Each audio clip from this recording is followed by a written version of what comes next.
There's so much fire inside me. Tragedy struck when part of the largest hillside at the kosher rubbish dump collapsed. It's going to be fun to see how he goes about approaching this game.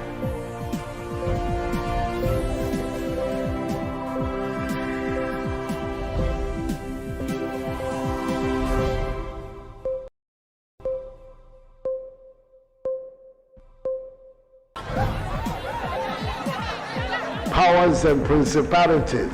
There's so much fire inside me. Tragedy struck when part of the largest hillside at the kosher rubbish dump collapsed.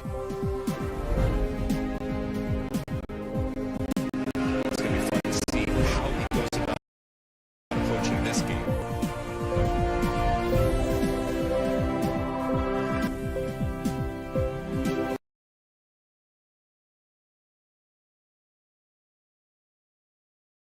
In Cameroon today, our build-up is the game between the Super Eagles of Nigeria and the Pharaohs of Egypt. Between these two countries, they have 10 Africa Cup of Nations trophy. So this is a big game for us today. And today we'll be doing the discussion.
Didi.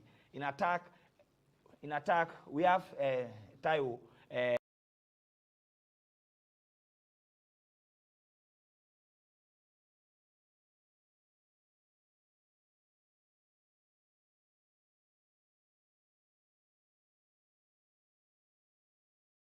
I haven't really followed their game and see this particular coach, the kind of play or the kind of tactics he deploys on match days. So it's a bit difficult trying to predict how Nigeria will go with this game. But I reckon that he will stick with how Rohe approaches the game. Okay, so I'll come back to you. But joining us via Zoom is a Nigerian sports journalist who is currently in Cameroon.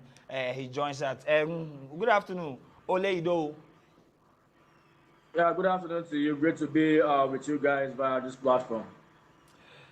How is the euphoria like in Nigeria? How is the euphoria like in Nigeria coming up against a team like Egypt that normally every country will want to avoid in a stage like this? Well, Nigeria are looking forward to this game with so much enthusiasm, despite the fact that we just sacked a former coach, Benodro. The players are in high spirits, I must confess. And the truth is, Nigeria has got a compact side. And of course, if you look at the fact that on the scale of recent form on competitive games, Nigeria has won 4 of the last 6 games, while Egypt have won 3. So it shows that Nigeria has been doing so well when it comes to competitive games. And going by the records, the last time though Egypt played against Nigeria in an Afcon competition, it was the first game in 2010 in Angola. Nigeria lost by score sheet.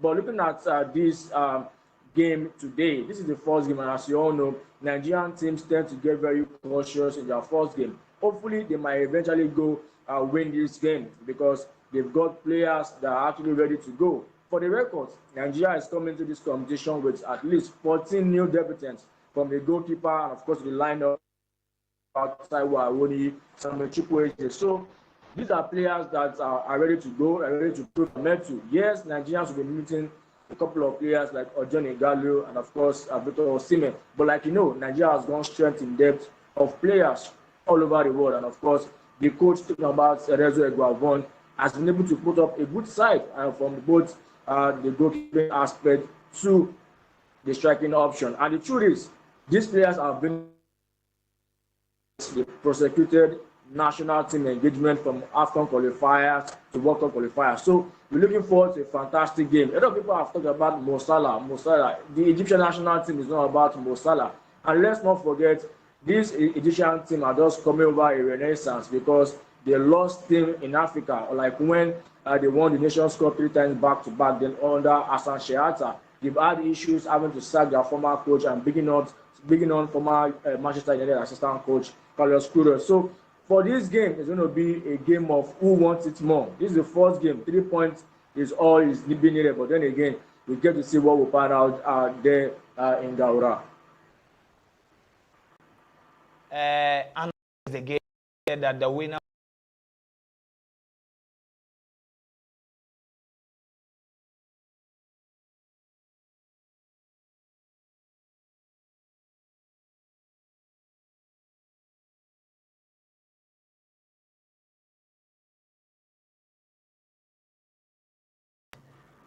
Well, if you look at the end, like I said, and of course, looking at it from a compatriot angle, I want Nigeria to win this. But then again, you can't rule out the upsets the North African team, talking about what's the name, Egypt to bring into play. And let's not forget, before this game, I watched the game between Algeria, the defending champions, and Sierra Leone. It was a goalless draw. You saw a Sierra Leone side that came into that game, and of course, were able to push on to the Algerian side. So for this game between Nigeria and Egypt, in my mind, I want the Super Eagles to win. But then again,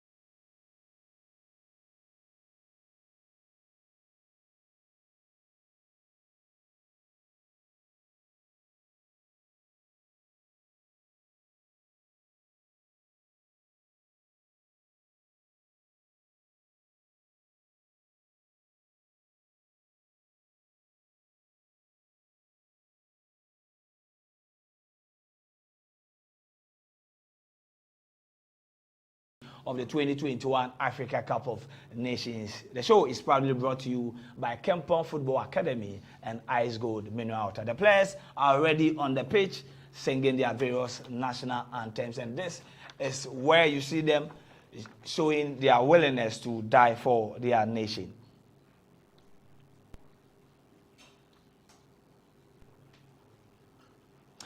The game is currently being played at the Stade Ramdi.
He knows what to do, but I don't think his presence is going to be felt with regard to determining the outcome of the match. The outcome of the match will be determined by the strikers and the players on the field. Don't forget to so the hashtag Afcon on GhanaWeb. You can send us a tweet and a message, and you also read the messages from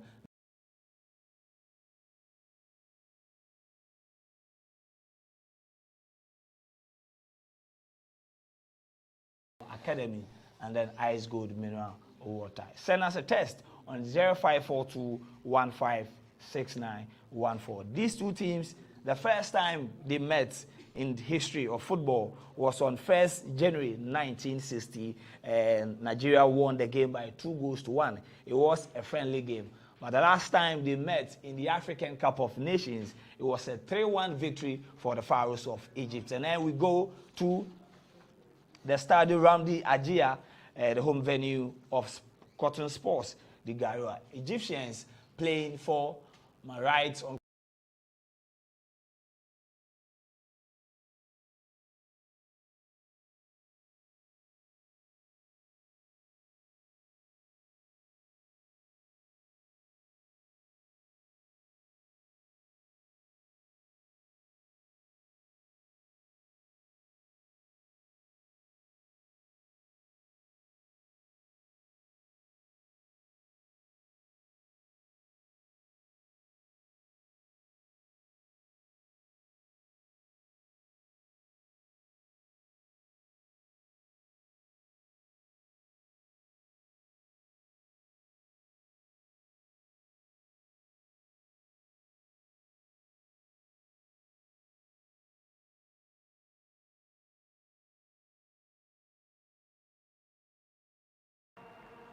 but the Nigerians win the ball in their own half, and they are trying to build the attack. Seydou Samusi finds Wilfred Ndidi, but Ndidi's trying to connect with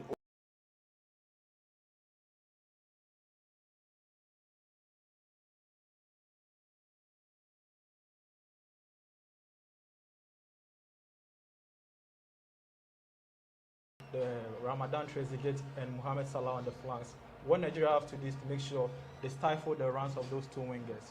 What Nigeria can do on the offense is that the back line of Egypt are not blessed with the best of pace. So attack them quickly, go faster, and you can exploit those spaces.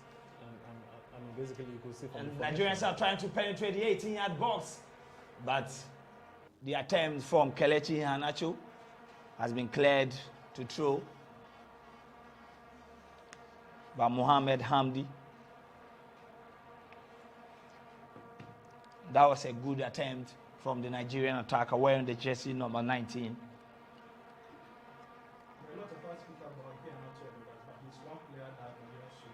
Look out for in the Bundesliga. He has 9 goals in a. He's a star and one player who can light up the tournament for the Super Eagles. Alternate, it's been 3 minutes. It seems the Super Eagles are controlling the game so far. I mean, this is what inside we want going into a game of this magnitude.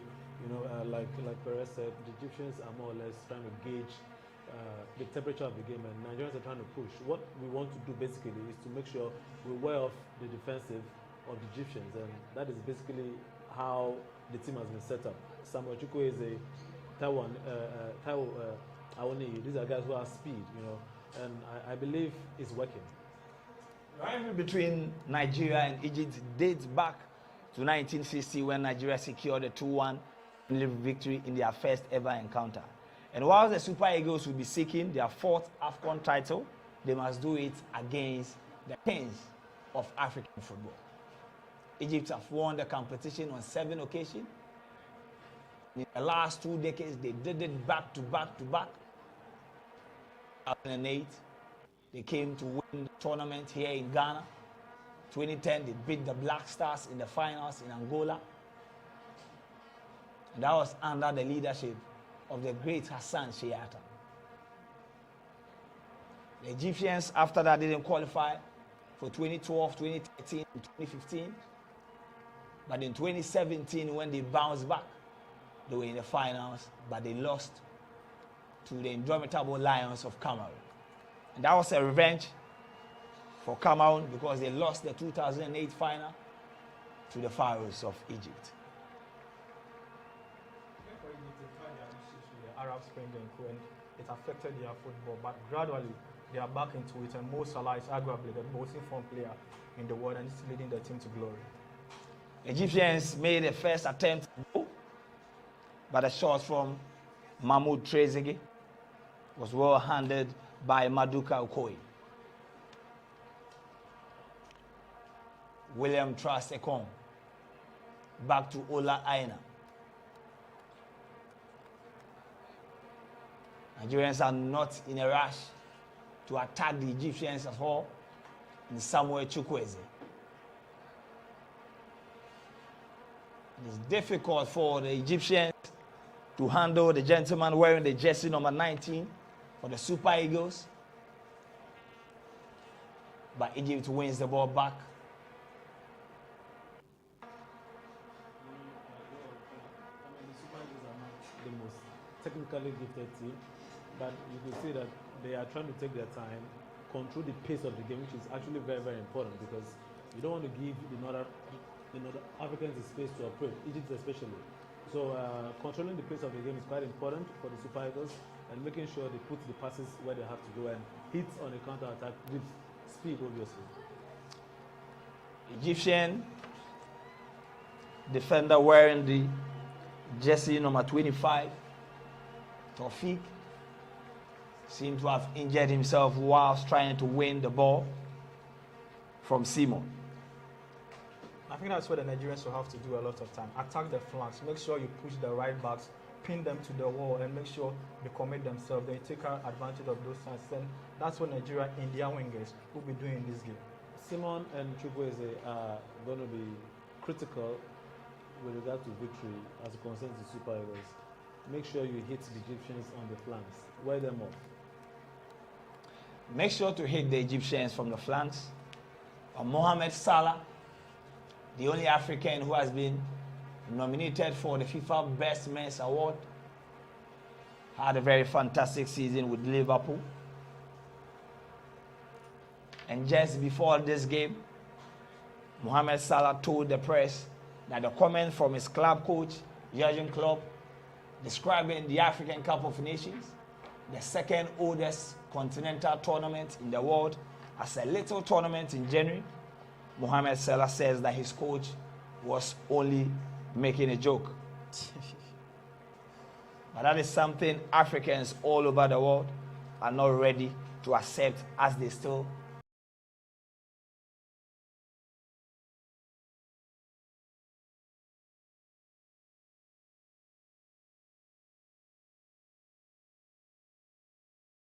in 1957, that was the independent year for Ghana. The tournaments at the time had only 4 participation countries. Egypt won in 1957. They won in 1959. And they had to wait for 27 years, and Nigerians are attacking. And Simon causing a lot of problems for the Egyptians at their right side of their defense. But they win the ball back, trying to find Mohamed Salah. Salah back to Mamouche. The Egyptians now coming forward from their own half. Mohamed Salah chasing the ball. But goalkeeper Maduka step out to do what the Europeans have been calling a sweeper. He swept the ball from the feet of Mohamed Salah to make sure that they will not be in danger under 8 minutes. I think so far the Nigerians have done a good job of trying to cut the supply to Mohamed Salah, and how well they do that, how long they do that, how effective that particular tactics is will prove crucial in whether the Super Eagles will end up as the victory side or on the losing side. So cut the supply to Mo Salah, and you've basically made the Egyptian attack blunt. Cut the supply to Mohamed Salah, and Egypt will not be able to bite you. Let's see if that is true. And Simon has been found with the true ball, trying to connect with his teammate. The ball is still in play in the Egyptian half. They win it back, trying to attack the Nigerians via counter. Mohamed Salah, beautiful control, trying to dribble 3 Nigerians, but they've been able to heckle him and take the ball from his feet. Nigeria attacking Egypt. And Samuel Chukwueze has not been able to find his feet so far in the game. And perhaps Samuel Chukwueze stole the headlines before the game when a video of his mom praying for him whilst holding the 2 legs hit the internet. So let's say Ghana J Afcon 20. Charlie, prayers doesn't work in football. I mean, you need the guidance of God, of course, but I don't think that will prove the deciding factor in any game. It's good. It was a nice thing, a nice PR for him, but some people are saying that probably the mother did that because of his injury, recurring injury situations when he's playing. It was a nice setup. It was nice to see a mom praying for his child who was embarking on a laudable cause like this. But injuries in football come in, you can't predict. You know, it's part of the game, and you can only see God's favor in such situations. But I don't think that will be a major factor in deciding whether Chukwueze will be the player we expect him to be in this particular tournament. And Samuel Chukwueze, the Egyptians need to be careful about the man who plays in the Spanish Premier La Liga for Villarreal. And a quick change for the Egyptians. Tofik, after his injury following the tackle on Simon, has been taken out of the game. But Nigeria will have their first attacking corner in the game. They whips the ball in, but Egypt defend the ball. Chukwueze will go again this time around. But Mohamed El Shanari grabs the ball comfortably for the Pharaohs of Egypt. And he sent the long ball trying to find Mamouche. But the Nigerians are serious. Time on the ball as Egypt They're not here to play. The composure is impressive. I won't lie to you. We are doing almost everything right. You know, unfortunately, I'm not saying Kelechi Iheanacho. He's not in the game. He's not in the game. Yeah, most of the games have been done by Chukwueze and Simon, meaning that the approach is to attack from the flanks. But as a striker, you need to bring yourself into the match, and that is what Kelechi Iheanacho is not doing. And I expect to see more from him. Baba Iheanacho is not in the game. It is rather Ahunye who is rather playing who is rather playing in favor, in place of Iheanacho. Okay, whoever it is, he's probably not doing his job really well up front. He needs to come into the game. That's Tao Auni, I should say. Yeah. Belem, yes. He needs to come into the game and make sure he attacks the Egyptian back from the center. And one of the players that the whole world is watching to see what he can do is Mohamed Salah. An incredible record for the Pharaohs of Egypt.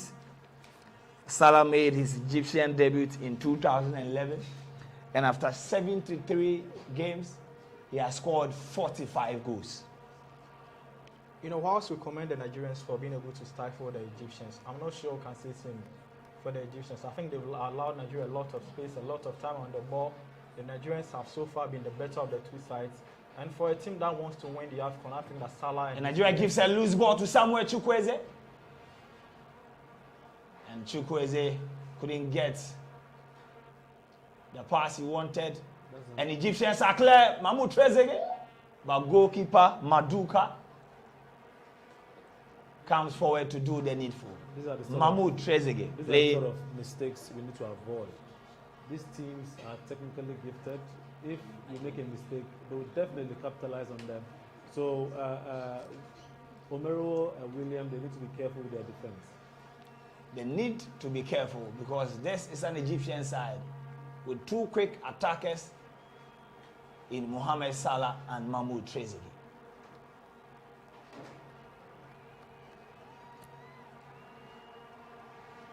Nigeria trying to win their 4th Africa Cup of Nations to join the Grand Masters of African football. That attack by Egypt is a further proof of what they are made of. They attack with lightning speed, 1-2 passes, and they are in your yard. Salah just had to find his colleague, and he did that. The goalkeeper was good enough to come off his line early to clear that ball. Other than that, Nigeria would have been in serious trouble. Goalkeeper Maduka so far has been doing the sweeping job very well for the Super Eagles. And on 2 occasions, he was able to step up from his goal area to save the situation. And Simon, the Egyptians needed 2 players. That includes Ahmed Ghazi to dispossess him of the ball. Egypt's defensive line are sitting quite deep, which is making it difficult for the Nigerians to attack because you can beat the right back or the left back, but when you come to the next line of defense, there are 3 more people to defend, and that's where the Nigerians are finding issues. I don't know how they can carve openings, but they need to do that if they want to win this. They need to do everything in their books, and you see the game plan. And yes, Mahmoud Trezeguet picks a loose ball again. This is Mamouche. And I can see 3 Nigerian players trying to close him down. Mohamed Enoni, the Arsenal star, wearing the number 11 jersey for the Pharaohs of Egypt. And I think for lovers of African football, when we mention Egyptian players like Ahmed Hassan, the great Mohamed Abutrika, when we talk about Nigerians, you remember the maestro, JJ Okocha himself.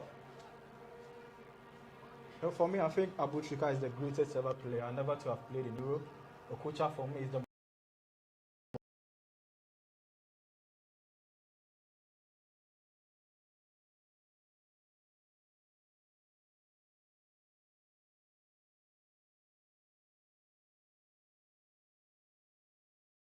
in the German Bundesliga. Tony Abua will say that Okocha will come to me, Tony, when I get the ball, don't worry about anything. Just position yourself in a good place and I'll bring the ball to you. Those 2 guys use football to fight racism in Germany. There is a story of Okocha dribbling an entire park and then going back to dribble them again. Against Bayern Munich. Yes, to send a message to the whites that you can't count me down just because of my color. Joel, Nigeria has never been able to replace the likes of Okocha. We've tried. His cousin has done so, but still, we are lacking that creativity in the center of the park that Okocha brings. Okocha brings creativity. He brings flair into the team. unfortunately, since he retired, he's not been able to replace that. And Okocha is currently doing punditry for this game, and he's saying that Nigerians cannot use the absence of Victor Osimhen as an excuse. They definitely have to perform, and they are least in this competition, according to the African football legend, should be in the finals of the competition. Expectations are too high. The Super Eagles are one win from a trophy to join the Grand Masters of African football. So far, we have Egypt with 7 titles, Indomitable Lions of Cameroon with 5, and the Black Stars of Ghana with 4. But among all the Grand Masters, if we include Nigeria, it is only Ghana who is yet to win a trophy in the last 4 decades. And I doubt, based on what we saw yesterday, I doubt that drought is going to end anytime soon. But this is Wilfred Ndidi, arguably one of the best defensive midfielders in the world. He has shown his class whenever he is in the national team jersey, playing for Leicester City. Gradually, the Egyptians are settling into the match. You can see they are beginning to press forward, and this is where the Super Eagles will have to make sure they tighten all the loops when it comes to defense. NDD will have to be key to that particular strategy to stop Mohamed Salah. And I can tell you that by this time in Lagos, Abuja, Port Harcourt, and all the other Nigerian states, they are sitting behind their screens watching the Super Eagles. You know, Egypt started the game trying to build from the flank, trying to do is to dominate the game. How well the midfield of Nigeria mounts up to the midfield of Egypt, who will decide whether the game will go in the favor of Nigeria or Egypt. So it's now the onus lies on Ndidi and his midfield partner to make sure they intercept and take control of the midfield. Wilfred Ndidi can neutralize any midfield in his element. He has been able to do it against the best in European football. So definitely he can do it against the likes of Mohamed Elneny.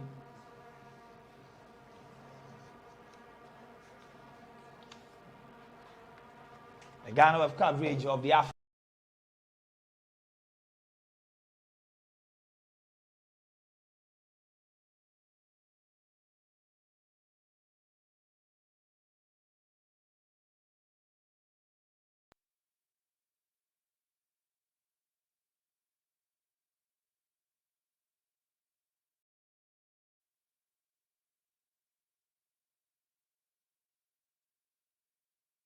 has the best facilities, the best sporting facilities,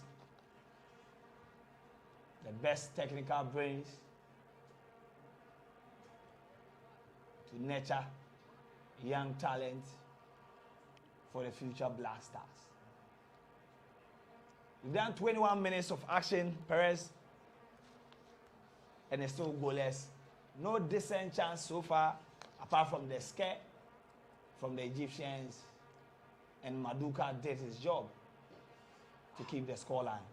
You know, Joe, I like the tempo of the game. I think that there is a bit of life in the match.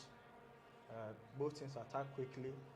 What the two sides are not doing so far is creating chances. Egypt seems to be trying to build from the flanks. Nigeria has dealt with that quite well. What the Egyptians need to do now, what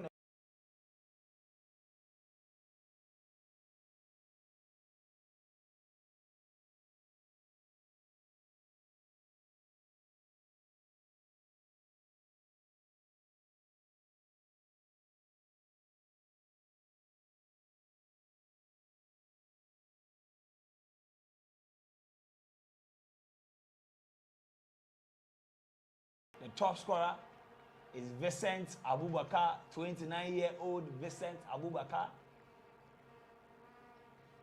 And the age of this player is causing several controversies on social media. Since both teams are trying to be careful not to concede first. I think there is a problem with the quality of the ball, so the referee had to, call it for a hold up so that they bring in a new ball. And so far, I think this is the second time they will be changing the ball. And Egypt have won the Afcon 7 times. And in 1957, they beat Sudan by 2-1 in their first game. In 1959, they beat Ethiopia by 4-0. The last time Egypt won the Afcon, they beat Nigeria by 3-1 in their opening game. So some people call them the local champions. They bully all the African countries, but when it comes to the World Cup, they have no record at all. They have nothing compared to even Ghana or even some of the minnows when it comes to African football. They are typical local champions. They bully us, but when it gets to the world stage, they are nowhere to be found. And on March 1980, Nigeria beat Tanzania by 3-1, and in that same year, they won their first Afcon trophy. And in that particular competition, they were in the same group with Egypt, but they beat them on March 3 by a long goal, and that goal was scored by Oke Isima. The same thing happened in 1994 when Nigeria won their second Afcon trophy. The Nigerians are finding it difficult to keep possession in the final third of the Egyptians. I think that tactically the game has been balanced. Both sides are trying to respect each other. They are gauging each other out. Nobody wants to make a mistake because any goal if you concede right now, you're probably going to be losing the match. So everybody's just trying to play safe and ensure that, if the goal comes, it comes. Still waiting for the first opener in this game, and the two teams have been tipped to qualify out of Group D.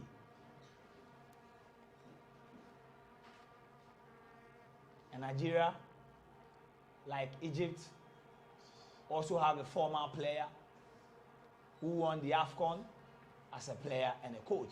And that's Moses Simon trying to cause problems for the Egyptians. But the cross from Moses Simon goes way, way, way overboard. I'm looking at the Nigerian set and asking myself, if we are going to rely on crosses, why didn't they bring in Paul Nuachu? He's a bulky striker, has the stature to be bully the centre backs of any defender who will come up. So I'm asking myself, the striker today is not one of those strikers that you can rely on when it comes to area ball. So if you have Paul Nuachu, why didn't you bring him in the tournament in the first place if we were going to rely on crosses? And that should be the first goal. And Nigeria is trying to go, and that should have been the first goal. But Moses Simon, again, missing all the opportunities for the Super Eagles. And you can see the net shaking, but the ball is not at the back of the net. The ball hits the side of the net. That was a good opportunity for Moses Simon to put the Nigerians in front. Clearly, the strategy is clear. Hits them with speed, hits them with speed, hits them with speed. The Egyptians have weakness in defense, if I should say. They are quite slow, and we have the speed to ensure that we can counter them. And we just saw this opportunity. This should have been converted, but again, it means that there are several other opportunities that are going to come for the Super Eagles. Can we take them is the question we should be asking ourselves. But this is a very, very good sign for the Super Eagles. Shouldn't this have been the first goal in this game as well? What a pass that was from Samuel Chukwueze.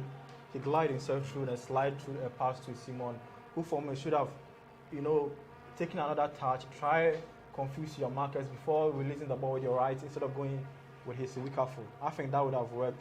Dummy them, make sure they slide to the bar line, and you just curl the ball inside the post instead of going with your weaker foot. Moses Simon, born on July 12, 1995, 26 years of age. 1.68 meters, 5 feet. Playing in the French league for FC Nantes. Is getting all the opportunities for the Super Eagles. And these type of chances, if it goes to either Mohamed Salah or Mahmoud Trezeguet, it won't augur well for the Nigerians. So you saw what the Egyptians tried to do there. They started off the attack with only one player who, just by a pass, drew the entire Nigerian midfield to himself, opened up gaps on the flanks for Salah and the guys, and just lobbied the ball to them, and they were in the half of the Nigerians.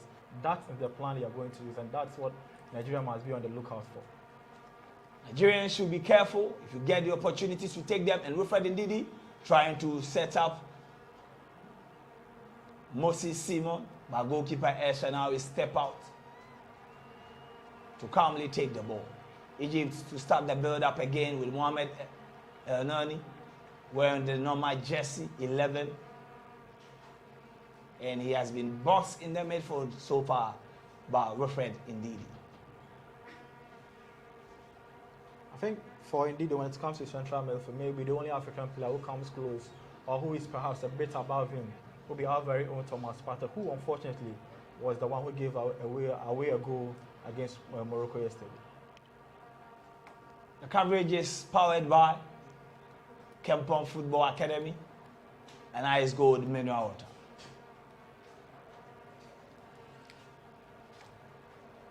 Egypt still trying to use the long balls, find the loose spaces behind the Super Eagles defense. But the defensive partnership of Trust Ekong, it barely had anything to do so far in the game. You know, I haven't seen much of Ola Aina. He's one player with right back with a lot of attacking talents. But maybe because he's trying to track the runs of the Egyptian wingers. Moses Simon sending a good cross again by Mohamed Ghazi. As the ball is still in the half of the Nigerians. And that's the first goal for the Super Eagles of Nigeria. Nigeria get the first goal, and it was scored by Kelechi Iheanacho. Kelechi Iheanacho scores the first goal for the Super Eagles of Nigeria. That was a good run by Moses Simon. He's sending the cross, and it's being cleared by Mohamed Ghazi. And falls on the legs of Kelechi Iheanacho, and he buried the ball at the back of the net for the Super Eagles. Wonderful. Yes. The Super Eagles of Nigeria have taken the lead after 30 minutes of action, Perez. This is a strike of a player who plays for one of the top teams in the world. You look at the build-up. Look at that build-up from Moses Simon. Hegazi thought he had cleared the ball away. It falls to Kelechi Iheanacho, and he buries it at the back of the net. I mean, that was a sweet goal from senior man Kelechi, as Ndidi calls him.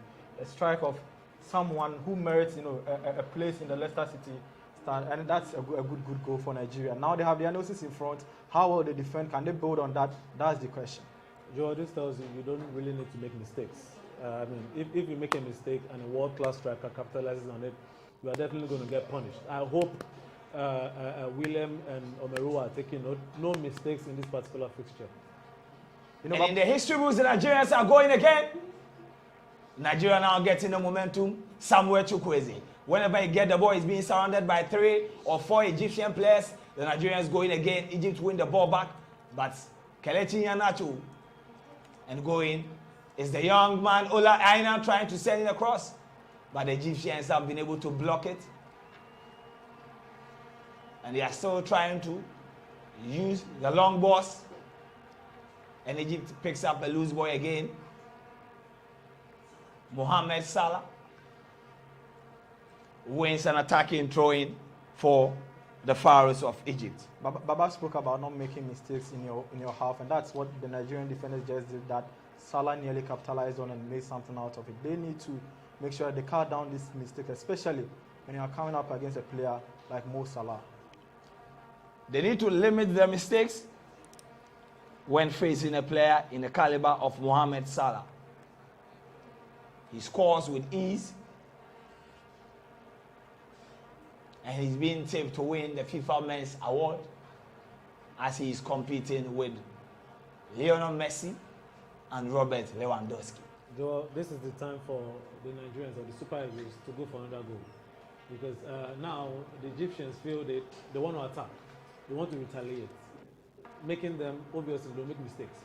So the Super Eagles need to be composed and monitor the movement of the Egyptians and see how they can capitalize on it, probably by counter-attack. And for the records, the 3 times that Nigeria have won the Afcon in 1980, 1994, and 2013, they never lost their first game. If I were the Egyptian coach, I'll be thinking of maybe ringing chases on the right flank because Moses Simon has been having a food, and the right back, Ghana Africans, were in a passer. He just can't seem to match up with the pace of Simon. So if I were the Egyptian coach, maybe a decision on the right side of the defense will help. And Nigeria attacking and defending like the brothers that they are. And that's the coach for the Pharaohs of Egypt, Carlos Queiroz, an experienced man. And for many Ghanaians, they don't like him because he led the Tunisian team that eliminated the Black Stars in 2019. Nigeria going again, and Victor Simon this time around, Ahmed Ghazi will keep the tabs on him. Nigeria looks to have found a place on the right side, so all the attacks, they keep trying it right the right side because they know they can get some chances there. I don't know what the Egyptian coach thinks, but maybe Mo Salah should be tracking back to help his right back. Kelechi, City fans call him senior man Kelechi. He made his debut for the Super Eagles in 2015, and in 39 appearances, the striker has scored 9 goals.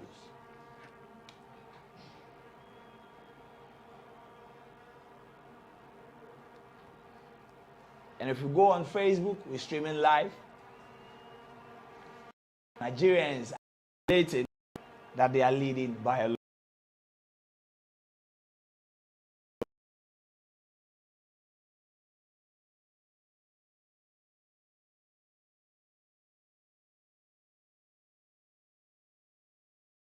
Most definitely. Say that the boys are definitely doing the job.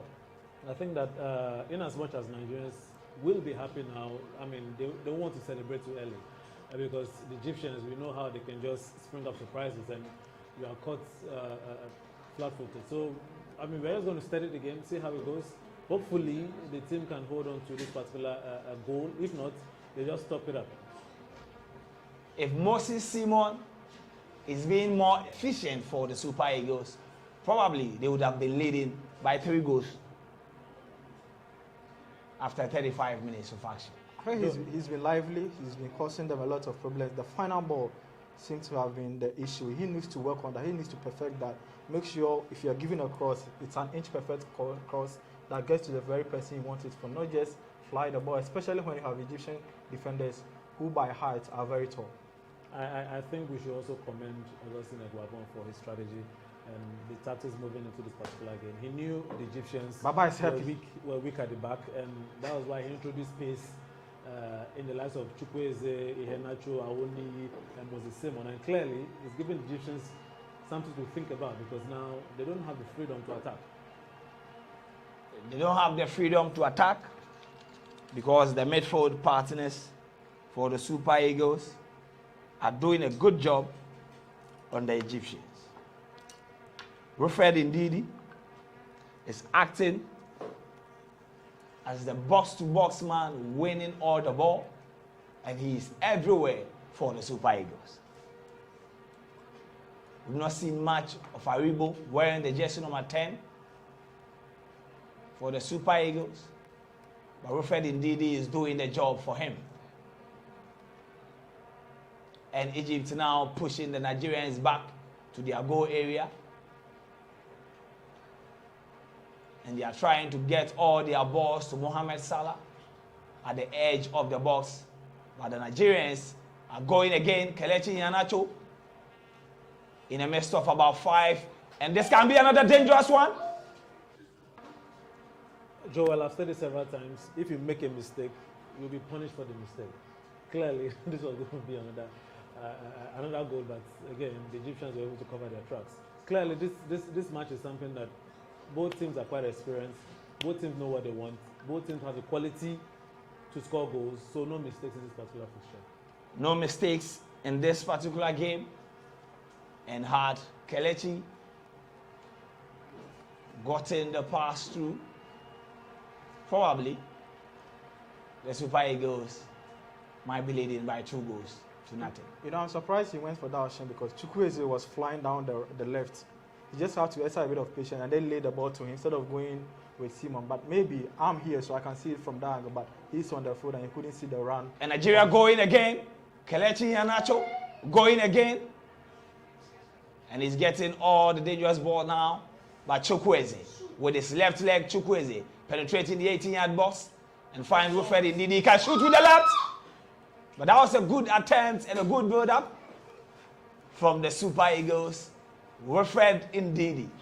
Wilfred Ndidi, I mean, he has never been the best scorer. He has actually not ever been the best player shooting from outside the box. But again, I mean, it's a good attempt. You never know what that could have produced. Ice Gold Mineral Water and Kempon Football Academy are sponsors for the GhanaWeb coverage of the African Cup of Nations. The African Cup of Nations started in 1957, the second oldest continental tournament in the world. We've had 33 editions, with the kings being the pharaohs of Egypt.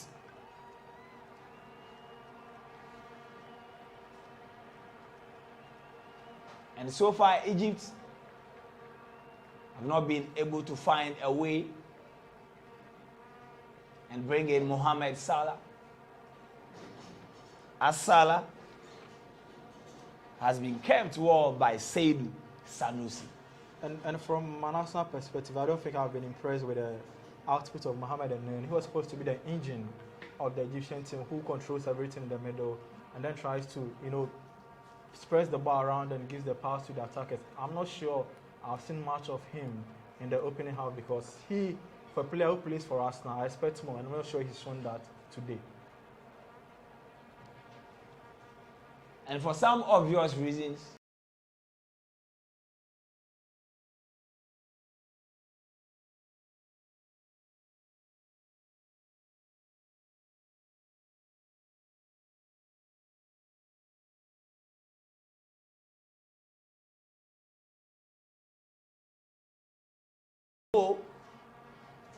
of Kelechi Iheanacho, a beautiful control, and he went in with his left power. See the celebrations on the beautiful ladies of Nigeria at the stadium.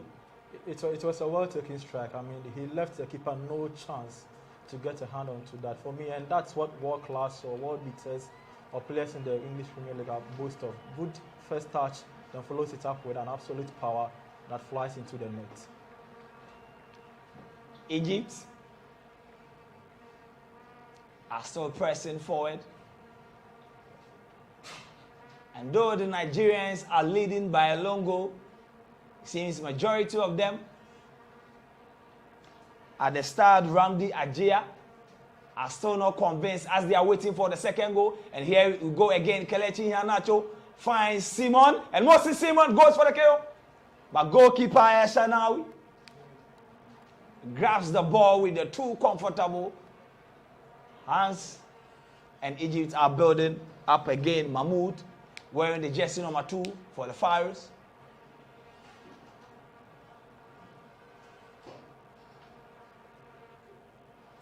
The Egyptians are honestly, I think they are struggling. They've lost control of the ball. They are not creating chances. I don't exactly know what they are supposed to. Maybe Mohamed Salah can conjure some magic from Nazareth, but that looks quite bleak. They need to make something happen if they want to end up winning this particular game or possibly get a point from this game? I believe the Egyptians are digging their own grave because after the goal, you realize that they are becoming jittery. And you know, when you become jittery like that, the tendencies for you to make mistakes are very, very high. And clearly, the Super Eagles are really coming at them. And if they keep going forward, the Super Eagles will continue to come at them. So they just need to calm down, compose themselves again, and build from the back. And the Nigerians, that's the Nigerian head coach. He took over from GhanaWeb, who had been the longest serving coach of the Super Eagles. A lot of them were not sure if Augustine Ekwobon can do the job. But after 43 minutes of action, you will say that the leader of the Nigerian Football Association, Amadou Pinnick, took the right decision. You know, I think what the new coach has done so far is to allow the team play the way they used to play under GhanaWeb. He's not trying to make a lot of changes. He's not trying to change the style of play. And Moses Simon goes again. And he sent a good quality for Chukwueze. But Chukwueze couldn't get there on time as the Egyptians cleared their lines. And Inusi is coming again, finds Moses Simon, and it's been difficult for the Egyptians to contain Moses Simon. They clear the ball, the Nigerians win the ball back, and with one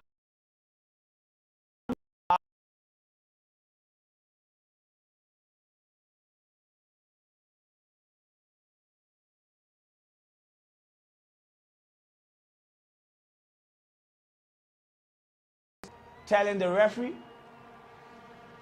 that he deserves a corner. Taiwo Awoni is showing pace, and he's really, really threatening the defense of Egypt. And like I said earlier, they are jittery, they are shaking, they don't know what to do. I hope they maintain their composure. If not, the Super Eagles are going to land the second goal. Could this be the last attack in the game?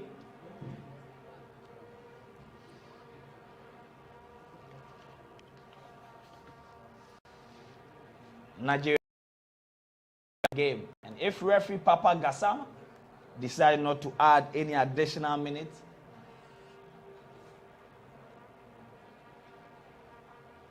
and the referee resents a decision to award the corner to the Super Eagles, El Shanawi, trying to be smart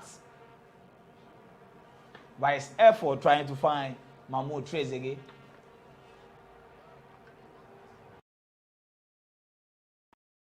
Throw kick for the Super Eagles. We'll do 3 more minutes. The Cotton Garrett Sports Stadium, that's their home venue. And the Super Eagles are leading by Nigerian supporters in the stands, and just like they're not happy their team is even winning. They are down, they're just sitting down.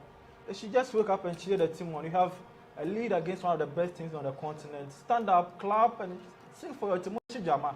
I went to what's up last.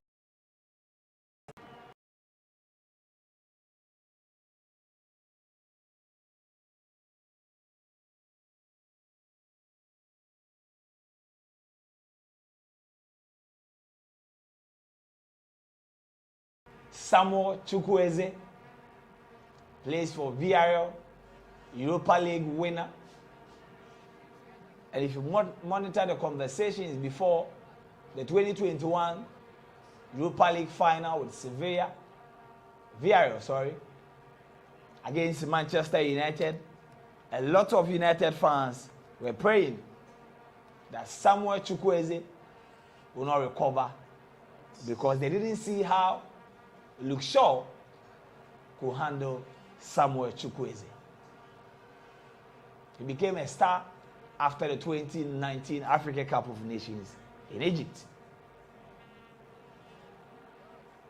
I think Chukwueze has gone through the ranks from Villarreal and is now maybe a key member of their team. You make mention of that final against Manchester United. I don't think you are being fair to Manchester United fans. They wouldn't want to remember what happened to them by Unai Emery's friends. So please, let's just let sleeping dogs lie. Let them enjoy their victory against Aston Villa yesterday. And that's all. And the Egyptians are going again, but trust Afcon.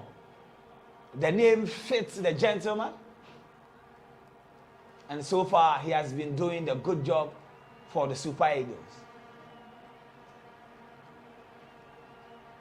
The striker Mamouche has been calm in the game because William Trust Ekong and Ola Aina has been working on him. They've been working on him.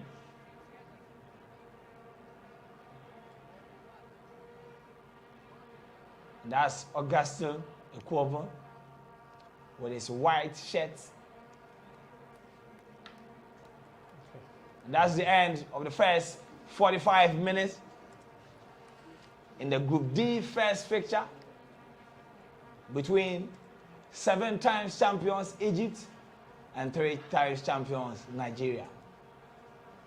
That's the goal scorer right there, and the Nigerians are asking the referees, why did you give us a corner? And then you send on your decision. It's not being the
Is there, and obviously Moses Simon has been the biggest headache of the Egyptians. Clearly, this strategy is working. Is he going to change it heading into the second half? We don't know. Mind you, the Nigerian team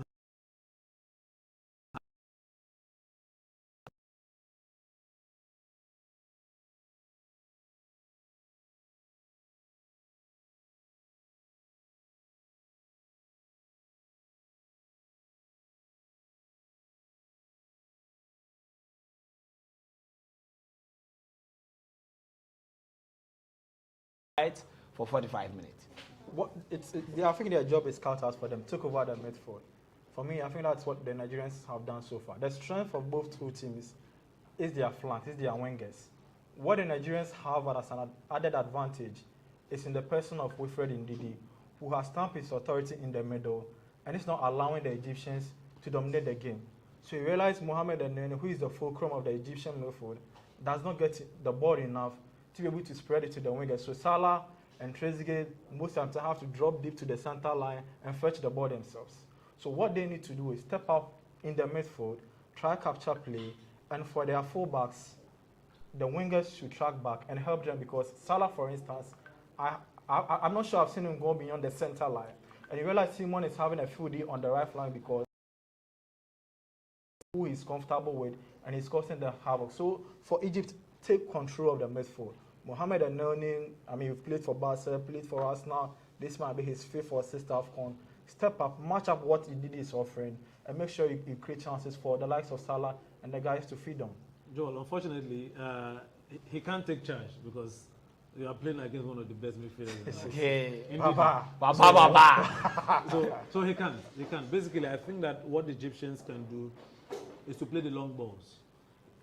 They get Elneny to lobby the ball above our midfield into defense and hope that William or Omeruo will make a mistake.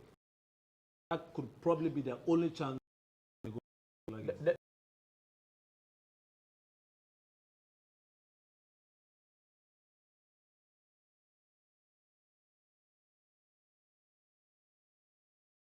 So even if the ball evades them, the next person goes to the goalkeeper.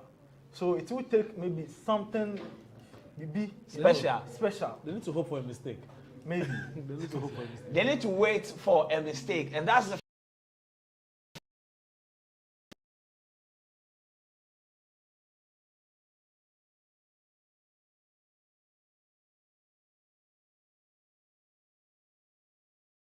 but Nigeria, they've done the needful. They are leading by a long goal. But when we come back from this break, we will talk about whether Nigeria will regret missing those chances in the first half, in the second half. This coverage is proudly brought to you by Kempon Football Academy and Ice Gold Mineral Water. We'll be right back after this break. Powers and principalities. There's so much fire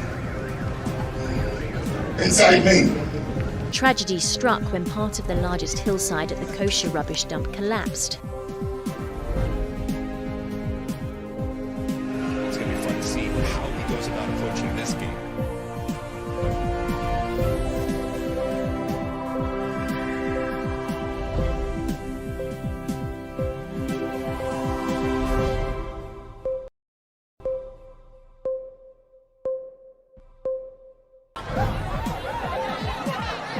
Powers and principalities. There's so much fire inside me. Tragedy struck when part of the largest hillside at the kosher rubbish dump collapsed. It's going to be fun to see how he goes about approaching this game.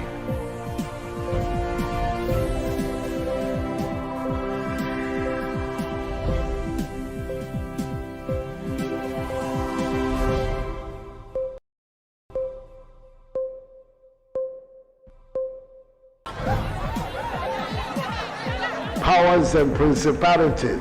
There's so much fire inside me. Tragedy struck when part of the largest hillside at the kosher rubbish dump collapsed. It's going to be fun to see how he goes about approaching this game.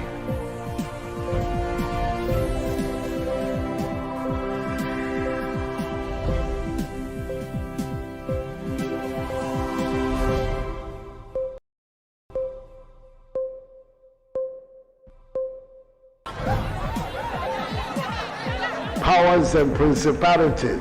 There's so much fire inside me. Tragedy struck when part of the largest hillside at the kosher rubbish dump collapsed. It's going to be fun to see how he goes about approaching this game.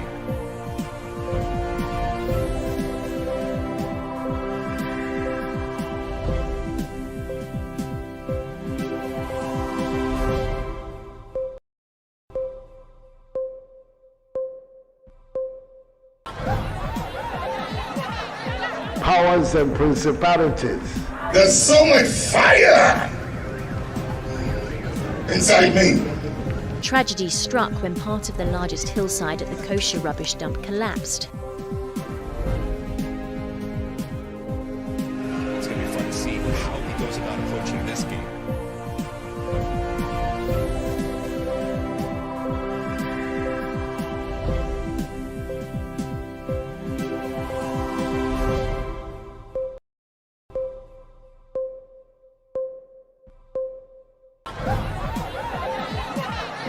Powers and principalities. There's so much fire inside me. Tragedy struck when part of the largest hillside at the kosher rubbish dump collapsed. It's going to be fun to see how he goes about approaching this game.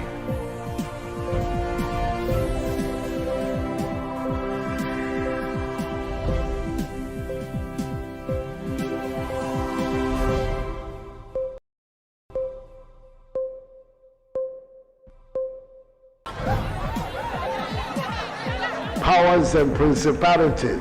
There's so much fire inside me. Tragedy struck when part of the largest hillside at the kosher rubbish dump collapsed. It's going to be fun to see how he goes about approaching this game.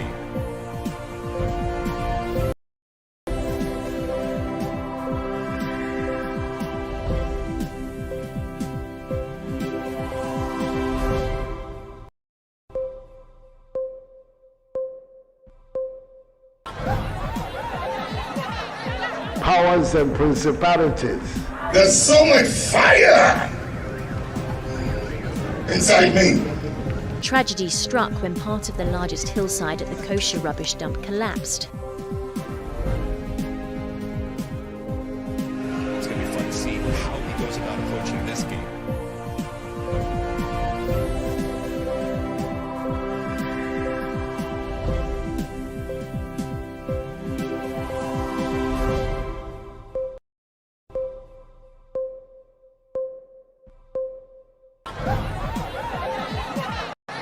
Powers and principalities. There's so much fire inside me. Tragedy struck when part of the largest hillside at the kosher rubbish dump collapsed. It's going to be fun to see how he goes about approaching this game.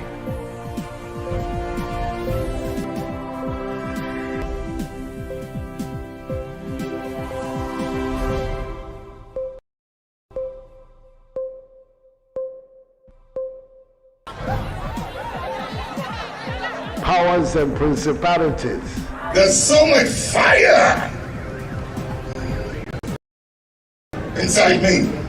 Tragedy struck when part of the largest hillside at the kosher rubbish dump collapsed.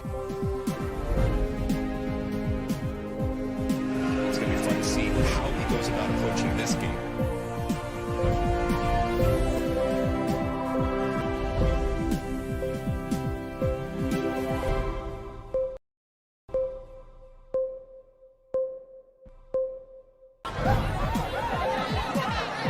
Powers and principalities.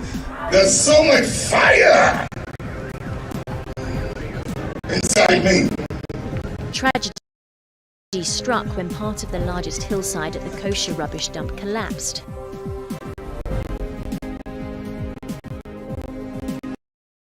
It's going to be fun to see how he goes about approaching this game.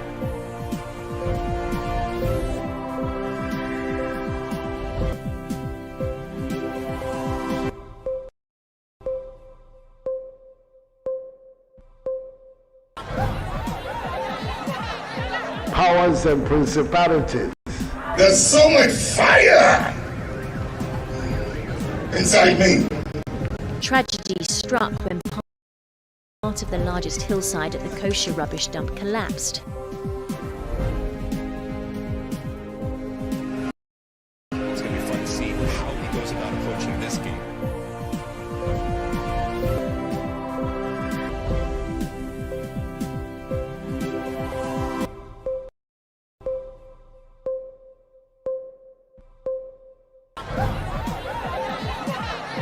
Powers and principalities. There's so much fire inside me. Tragedy struck when part of the largest hillside at the kosher rubbish dump collapsed. It's going to be fun to see how he goes about approaching this game.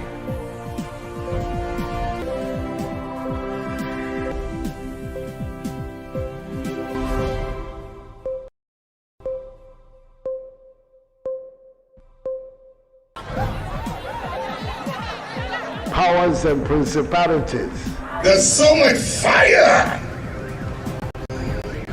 inside me. Tragedy struck when part of the largest hillside at the kosher rubbish dump collapsed. It's going to be fun to see how he goes about approaching this game.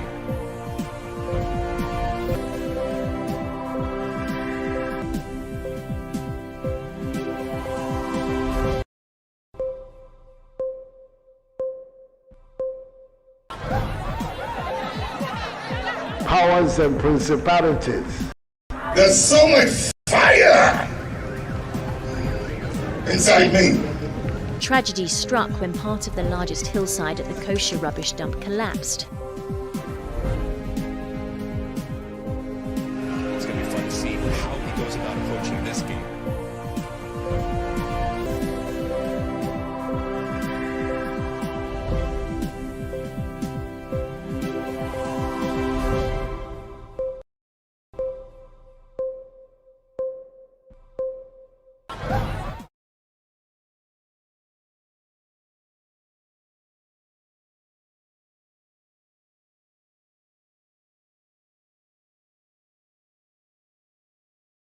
expecting, but the Super Eagles of Nigeria are leading the Pharaohs by a long goal. Perez, before we went for the break, I wanted to know if the Nigerians might regret missing those chances in the first half, even though they are leading by a long goal.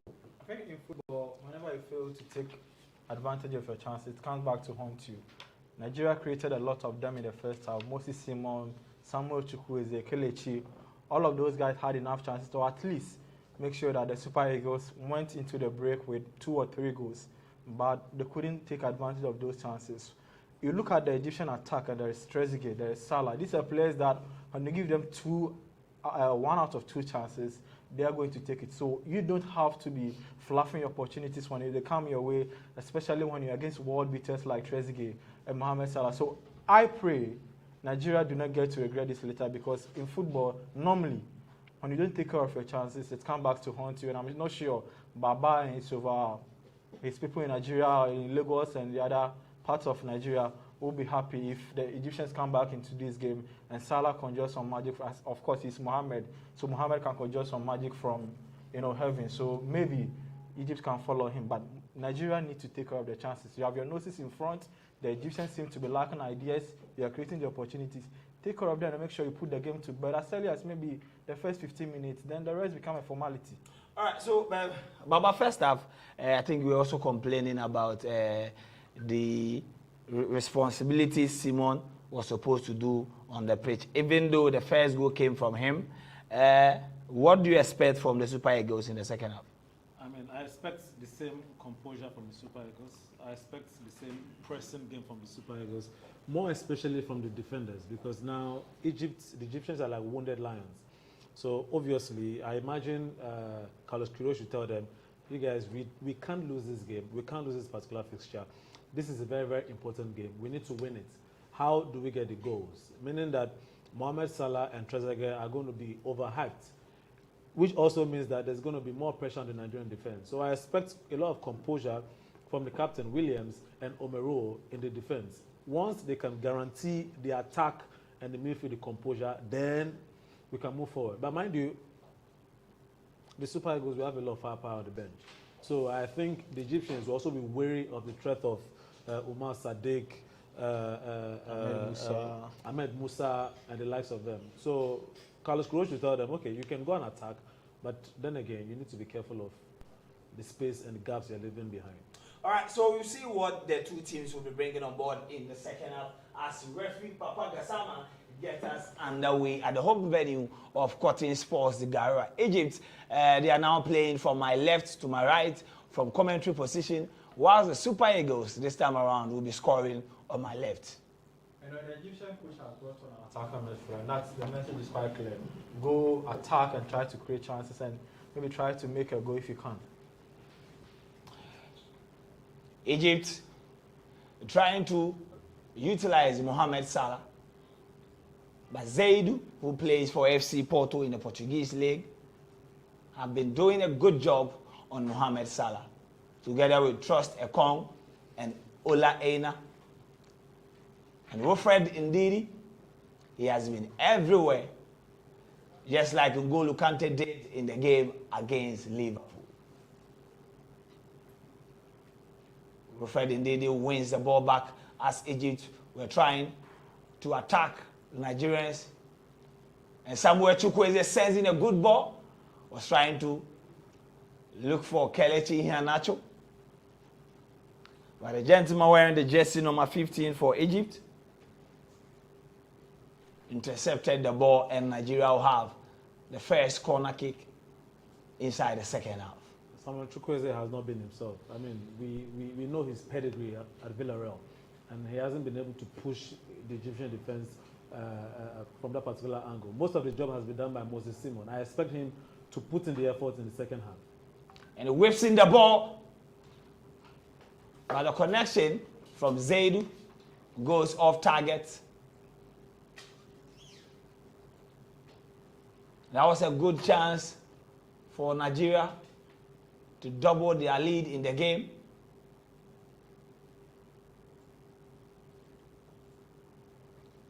Goalkeeper El Shenawi plays for Al Ahly of Egypt. He's the captain for the club. and the Pharaohs as well. And Nigeria getting the momentum again inside the second half. It's quite obvious the Nigerians are not satisfied with their initial goal, with the first goal they've scored. They want more. They know that the Egyptians can come back at any time. They want to create more. Nigerians inside the 18th box of the Egyptians, and that was, in quotes, very silly ball. Acquire John. How do you play that? From the gentleman wearing the jersey number 12. Nigeria still coming again. But Ola Aina. That's a goal. That's a goal. And is That's that a goal. Did that ball cross? VAR. Did that ball cross the goal line? I'm sure the referees are wearing the watch which indicates when a goal is scored. I doubt that's being used at the Afcon. I'm not too sure. It looks like, from where I'm sitting, it looks like the ball crossed the line. The referee at least should have maybe consulted VAR. I'm not sure it falls within the remit of VAR, but it's one of those things that the referee, for me, should have sought second opinion on.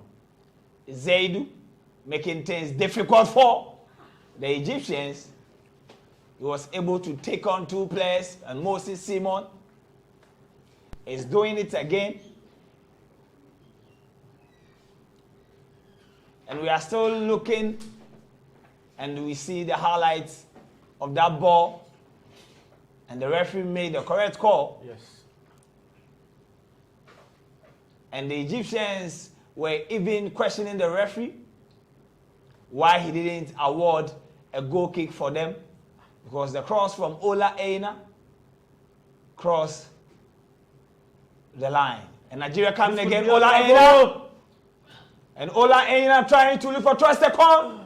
But Trust Ekong couldn't pick the ball. And Chukwueze coming again, Moses Simon. It's been all about Nigeria inside the last 2 minutes. Moses Simon trying to take all the Egyptians in the penalty box. Egypt needs to be careful. Nigeria needs to be clinical. Because football is a moment game. You get your moment, and Egypt is going. Mahmoud Trezeguet finds Mohamed Salah.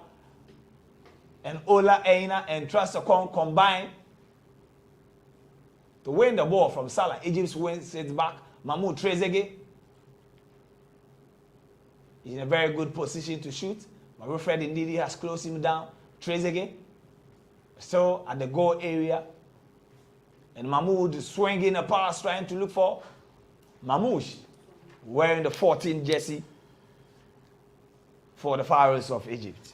One thing that has impressed me so far is how the Nigerians, the speed with which they come back to defend. You know, they hurry back and ensure that they cover their spaces and ensure that the likes of Salah do not get a lot of space to exploit. So that, for me, defensively has been a positive sign for Nigeria.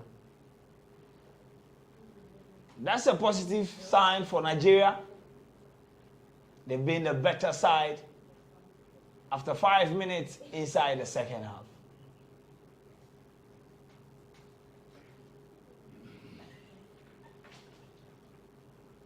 Nigeria making things very, very difficult. And I can see that the second half, Samuel Chukwueze has upped his game, and Nigeria going again inside the 18-yard box. But a winning. I'm scared for the team if Moses Simon picks up an injury, because it feels like the Super Eagles are depending too much on the influence of Moses Simon, which should not be the case. By now, Samuel Chukwueze should be coming into this particular fixture, because the flanks of the Egyptians, the defenses of the Egyptians clearly are weak, and I don't know what he's doing. Nigeria still putting pressure on Egypt. And I won't be surprised if we get the second goal or the equalizer. Because whilst the Nigerians are coming up in numbers, 3 Egyptian attackers are always on standby trying to wait for loose balls. Kelechi Iheanacho, back to Moses Simon. And whenever Simon picks the ball, it becomes a big headache for the Egyptians. I mean, he's been a thorn in the flesh of the Egyptian defense. they seem to lack ideas when it comes to controlling his runs and trying to track him and bring him down or intercept the ball he's been playing so far. His last ball is what has been the issue. If he was a bit clinical, a bit effective with a final touch, I'm sure Nigerians will be celebrating 2 goals or 3 goals and not just 1 goal. Is he the Adama Traore of Nigeria? No, I think he's far, far better. Maybe he's perhaps maybe Quincy Awusu-Abeye, or he's an upgraded version of Adama Traore and Patrick Razak. Sorry, House of Folk fans, but Massa. And for the records, the 7 times that Egypt have won the African Cup of Nations, they have only lost 1 opening game, and that was on March 1986.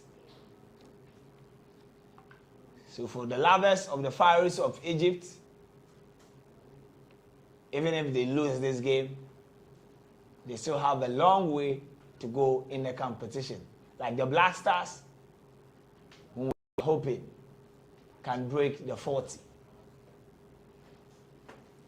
Ice Gold Mineral Water and Kempon Football Academy.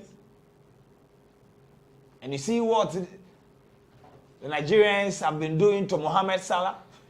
Clearly, the Egyptians can penetrate through the middle. Like I said in the first half, their best chance to hit at the Nigerian defense is to lob the ball from the back to the front. And Egypt, whenever they are moving forward, you see all the Nigerian players in their goal area protecting their 1-goal lead, leaving only Kelechi Iheanacho and Awini, the guy wearing the jersey number 17. They defend in their numbers. They all come back, both attackers and midfielders. They all, crawl into their shells and try to defend and make sure Egypt do not get any decent opening. They've done a good job on that. The likes of Ndidi and all the players are doing well. They just need to take off the chances they are creating at the other end of the pitch. Egypt need to up their game if they want to get a point from this particular game.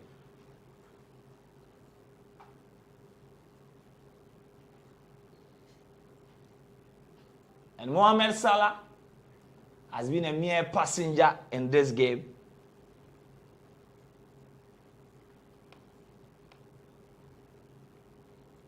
That's Ahmed Hegazi. He now plays for Al Ittihad in the Arab League. For me, that's the beauty of the Afcon. That's the beauty of maybe the Copa America. It could be the Championata or the world-class player at club level. But when it comes to the Afcon, Chalobia and Ubia, even a local-based player in Nigeria can track you and give you a tackle that you never thought of. So Salah clearly is being shown his real size when it comes to national team football. And all thanks to Wilfred Ndidi, and Nigerians should be careful. You don't want to lose a ball to Mohamed Salah in a danger zone. Nigeria go in again, and Moses Simon is almost clear sending a good ball. But Kelechi Iheanacho controls the ball with the left leg but loses possession. And Mohamed Elneny will pick the ball in the defensive zone of Egypt. Egypt still trying to use the long balls, and that was just a beautiful control. And Mohamed Salah dribbles 2 players. He was about to shoot, but the Nigerians, knowing the danger he poses, and Ola Aina is clear. He wins the ball. He drives it to the Egyptian goal area. And Ola Aina and the Nigerians are clear. Kelechi Iheanacho loses control and loses the ball. That's typical to goalkeeper. Is it a pitch? That's the question I'm asking, because this should have been the second goal. And that surely should have been the second goal for the Super Eagles. And as the Eagles are moving forward, they need to be careful of the runs of Mahmoud Trezeguet. And that was the mistake for the Egyptians, but it was a mixed control from Kelechi Iheanacho. The Leicester fans call him Senior Man Kelechi.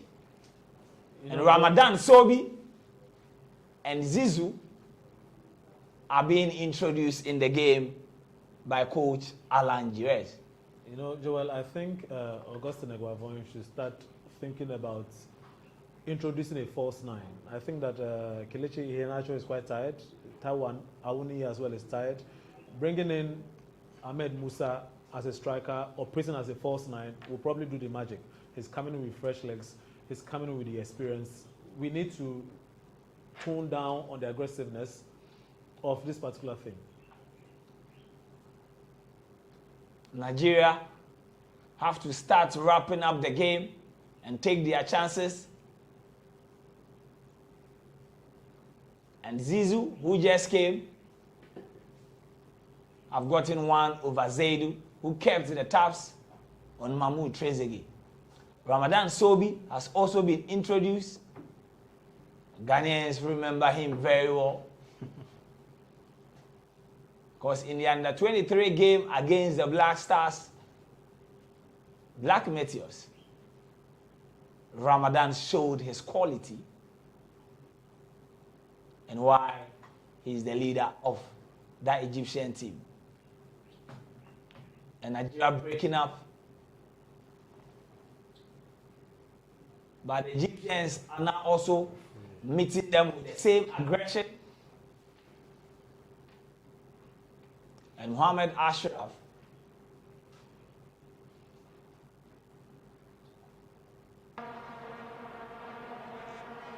Egypt attacking from the right side of the Nigerian defense.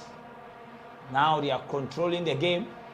And Zizou wearing jersey number 21 and sending a good ball by Trust Ekong to deliver at the back. Mohamed Salah was trying to find Ramadan Sobi. And it seems the introduction of Zizou and Ramadan Sobi has added some bite to the Egypt attack, and now Nigeria are also doing some defending. I mean, these are two players with a lot of skills, with a lot of ability to create something out of nothing, to create chances. And at this point in the game where Egypt are down, the coach has no option than to bring them on. I think what the Nigeria needs to do now is try to contain the pressure, commit no silly mistake, and make sure that at least for the next 5 minutes, Egypt will throw everything at them and try to get that much-needed equalizer. They need to calm down, control the game, and make sure that you don't commit any mistake at the back and allow them to score. What Egypt need to do is to keep attacking and hope that Nigeria will fall in the process.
Egypt will have a welcome goal kick Time to re-strategize and see how best they can exploit the defensive line of the Super Eagles.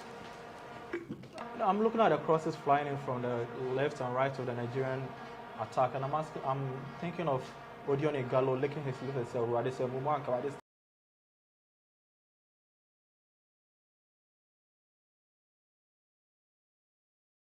nowhere to be found today." Odion Igalo was the top scorer in the 2019 Africa Cup of Nations with 5 goals. He went on to play for Manchester United. He did his thing with the Red Levels at Old Trafford.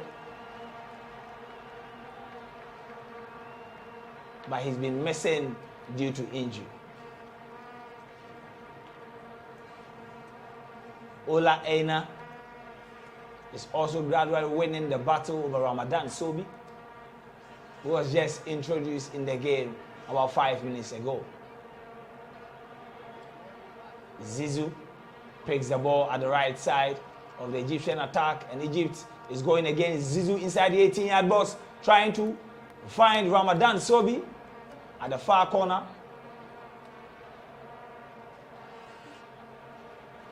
I think special mention to William Tristecon, whose experience has really shown in today's game. On 3 occasions where there were 3 key passes in the Nigerian box, he intercepted the ball and ensured that the danger was cleared. Once again, he was the man who prevented the ball from getting to the Egyptian attacker on this occasion. And Zaidou was very superb against Mahmoud Trezeguet, but he seems to be losing the battle to Zizou. And Egypt still going. I trust Afcon to do his job at the back. Mohamed Salah, wearing the captain's handband of the Pharaohs, seems a little bit frustrated in the game. Fatigue is gradually setting in. You realize the defenders, the Super Eagles defenders, are usually are losing their concentration more or less. And I think that this is the time to maintain composure, because you don't want to give away a goal at this particular time of the game. Composure is what's needed. I keep saying, Austin Eguavon will need to bring in an attacking player to pull back the Egyptian defense. This is what Nigeria needs. That's the best way to protect your defenders. But is Mohamed Salah gradually joining the top players in Europe who fail to deliver when wearing the and Kelechi Iheanacho is good like go, but that should have gone on target. Kelechi Iheanacho could have done better. He shot with his best left foot. I think he is disappointed himself that he could have done better. He should have. This is a typical Kelechi Iheanacho setup. That was a true boy again from Wilfred Ndidi.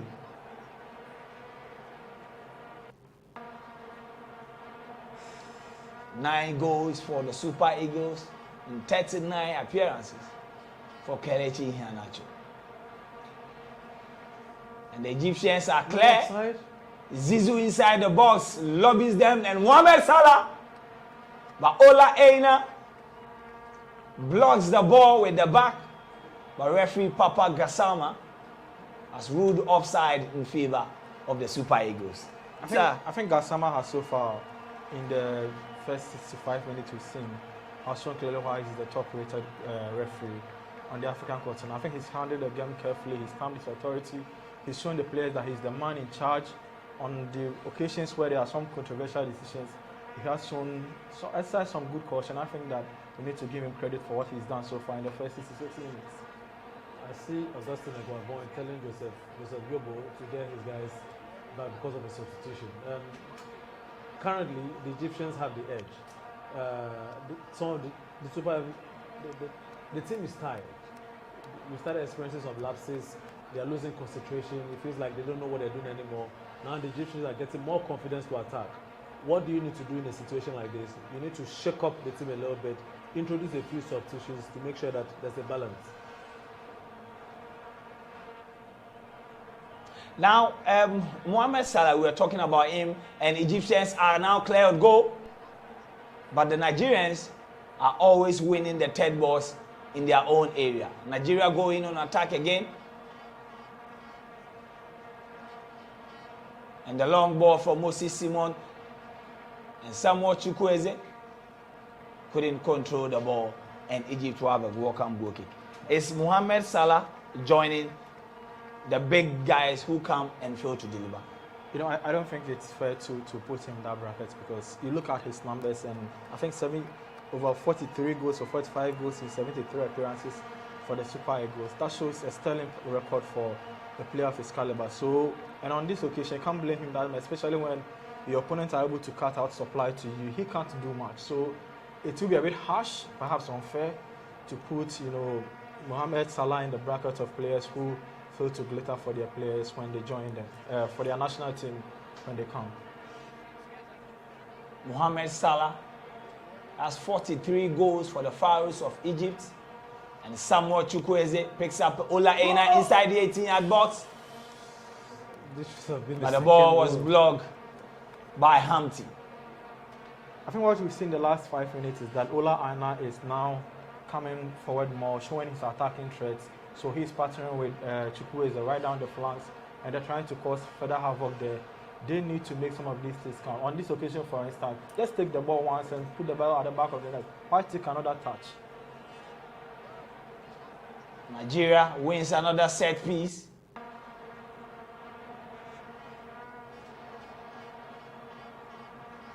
But the corner from Samuel Chukwueze has been wasted, and Egypt will have a defensive throw kick. Moses Simon being one of the revelations so far in this game.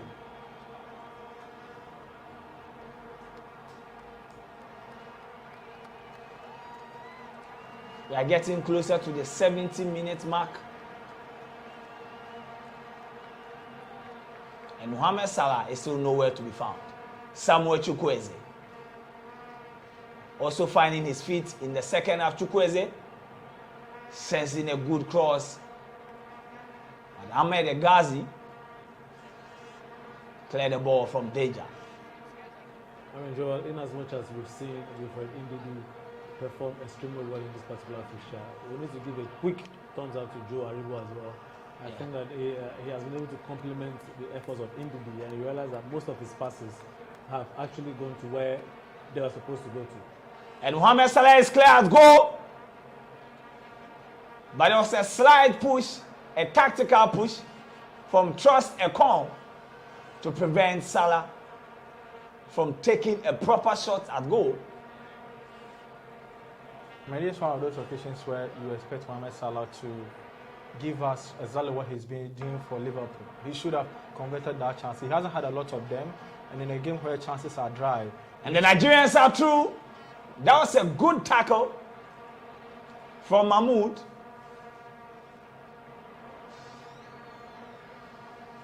That was a very good tackle, as Moses Simon would have been clear on goal against goalkeeper El Shanawi. And that's Mohamed Salah's chance. He was played on by Trust Ekong. Ekong recovered and gave him a slight push. That touch there for me, you know, made sure Salah was a bit off balance and couldn't get the best of touches to put the ball at the back of the net. So you need to credit Ekong for being able to come in with that slight touch. It was a tactical one that could have gone either way, but he did it perfectly and ensured that there was no penalty call right away. Umar Sadiq comes on for Taiwo Awuni, and Samuel Chukwueze also takes his seat and is being replaced by Ejuke. I think this is the wrong substitution. Umar Sadiq should not be at the pitch at this time. I don't think this is this kind of game. He doesn't have the momentum for this. The Egyptians will need to be dealt up with speed. He doesn't have that. Fine, he has the physical ability, he has the presence, but he doesn't have the speed to go around the Egyptian defense. Wrong call for me. He doesn't have the speed to go around the Egyptian defense. I'm thinking maybe the coach will want to cede possession to the Egyptians and then try to hit the long balls to him. He has the stature to feed on this ball. So I'm thinking maybe from the coach's perspective, this is what he's trying to do. Allow the Egyptians play the ball now, then fly the long balls to him and make sure he can do something with his aerial ability. Unfortunately, Moses Simon's last touch have been terrible. So His coach, Augustine Ekuabo, also trying to settle for a draw. Like what Black Stars coach Milovan Rajva did, and he paid in the final 10 minutes in the game. Nigerians still in the goal area of Egypt, and Wilfred Ndidi is showing his quality against the likes of Mohamed El Nani. And the Nigerians are calling him out, describing him as the best in his position. Of course, a lot of people will argue because of France N'Golo Kante. And there is also an argument to be made for Alvaro on Thomas Partey. I don't think so. That's Babatunde for you. When a Nigerian player is performing, trust me, you will choose him over any other player on the continent. Nigerians have another corner again. Whips in the ball. Goalkeeper El Shanai loses it. And the Egyptians were struggling to clear their goal line. Nigeria still trying to go forward. There is a Nigerian player in the 18-yard box. But Moses Simon decided to go for fair play for his own player. I think this is the best chance Nigeria have had from a corner kick in the game so far. The keeper was off his line. What was goalkeeper El Shanai doing? It was in a wonderland. And you make mistakes like this, you pay. And we saw it in the opening game, Burkina Faso against Cameroon. The first goal Burkina scored was from a mistake made by goalkeeper Andre Onana.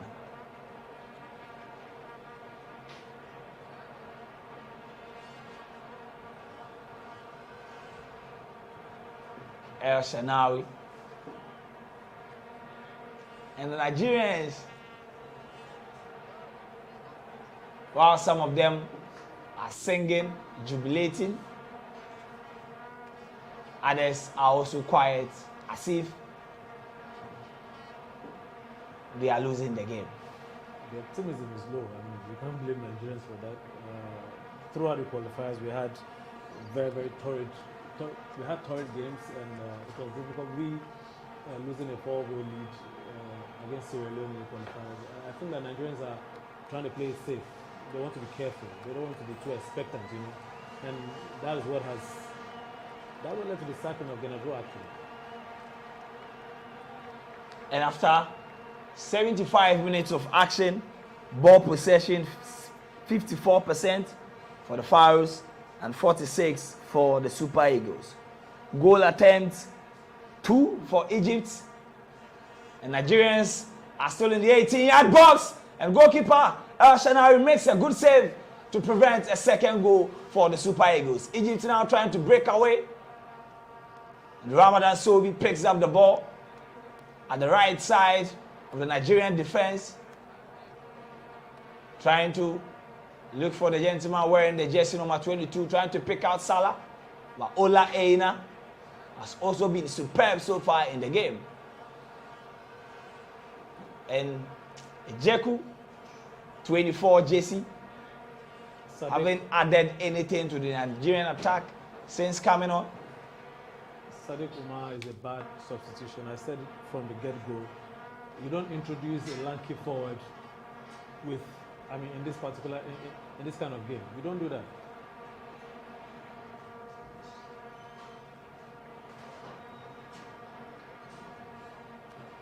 Zizou, so far enjoying some good play. And Mohamed Salah is missing in action.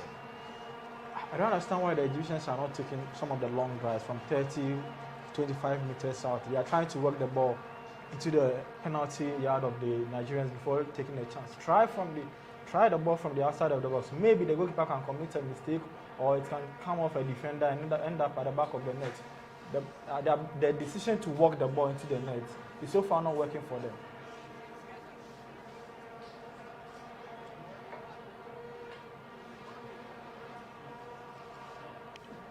Goalkeeper El Shanari.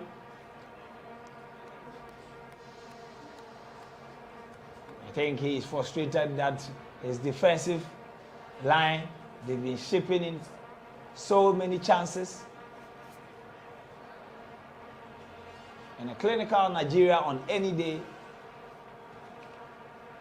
would have been leading by at least 4 goals, considering the number of chances they've had in the game.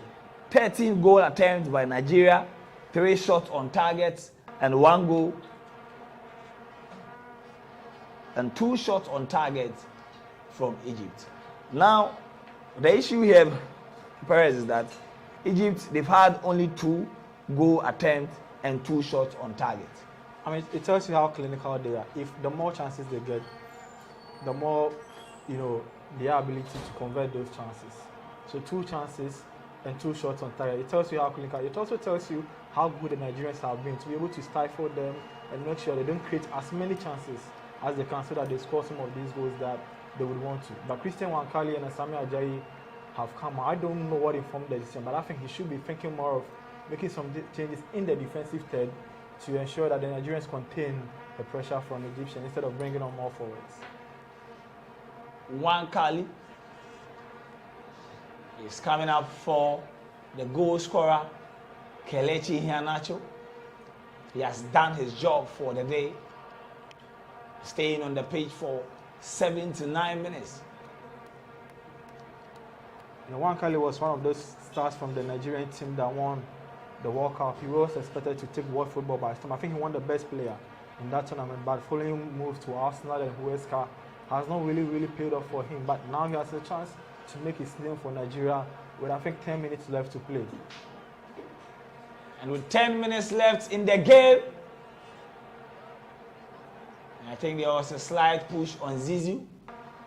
He was looking at the referees, but Papa Gassama is not even ready to listen to him. Look at that. From Moses Simon. What I hope to see now, seriously, is the composure from Willian and Shemi Ajayi, because, I mean, this is when the Egyptians will mount pressure on you. And the moment they keep mounting the pressure on you, you need to be able to swallow and soak it. And if you can't soak it, you're going to make mistakes. And this Egyptian side... And it seems referee Papa Gassama is going to consult the VAR. But he says play must continue. That was quite reckless from Moses Simon. I mean, in your penalty box, you just don't go up or make any move. You have to be careful. You just don't throw yourself about hoping that you catch the ball, you catch the player. He's still talking to the VAR officials. And Perez, from the highlights that we saw, I think that if the referee goes to see the VAR, definitely he might take a penalty. I think so. I think that he clattered into the player. He might have gotten a bit of the ball, but he clattered into the player, and that was quite a reckless one. And I'm surprised Gassama of all referees has decided not to consult the VAR or go see the game himself. Egyptians will be furious with this particular decision. But the check is over, and Nigeria are still threatening the goal area of Egypt. They need to put this game to bed. The Super Eagles needs to get the second goal. If not, we are going to regret losing all the chances we've had. The Egyptians are gradually gaining confidence. In fact, they have the confidence. Momentum is on their side. If you are not careful, you might end up losing this game. Refract Ndidi is on the pitch shouting that he is in pain. I hope that is one of the things that players do to delay time when they are in a winning position. You know, I would want to. They you know, brought the stretcher, but he has refused.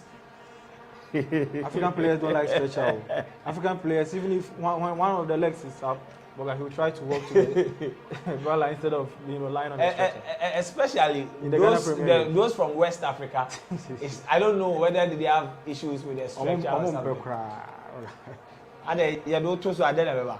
Maybe they fear they are going to the hospital. And that's the penalty incident. The Egyptians are furious that the referee didn't decide to consult the video assistant. Zizou has been causing a lot of problems for the Super Eagles at the right side. And the cross from Mahmoud trying to find Mohamed Salah has been cleared by Ola Aina. Coach Alan Girez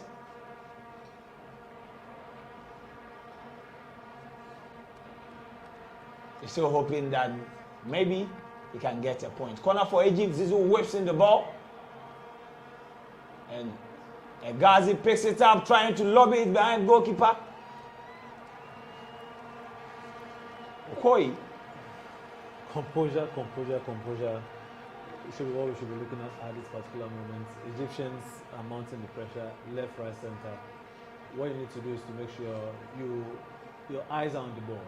Any mistake from you and you might be regretting it. Also, the Super Eagles should be looking at getting another goal to put this particular game to bed. If not, again, you might end up regretting this particular fixture.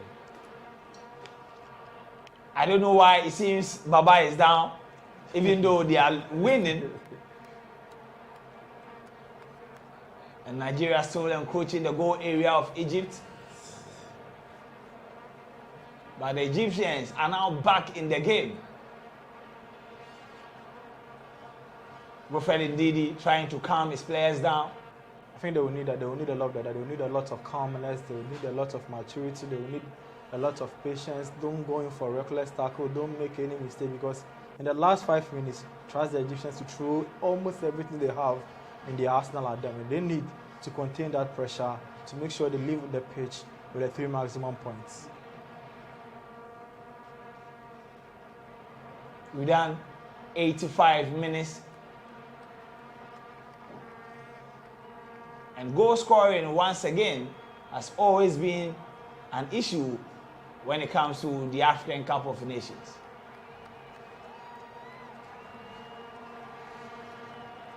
And on Monday, January 10th, all the games, 3 games,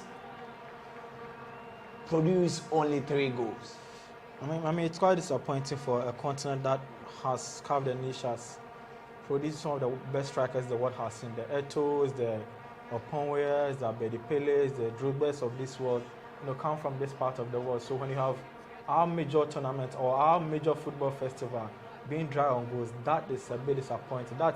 I just hope that maybe in the subsequent games, the players will come out their shots and create more chances and score more goals and make the tournament a bit more exciting.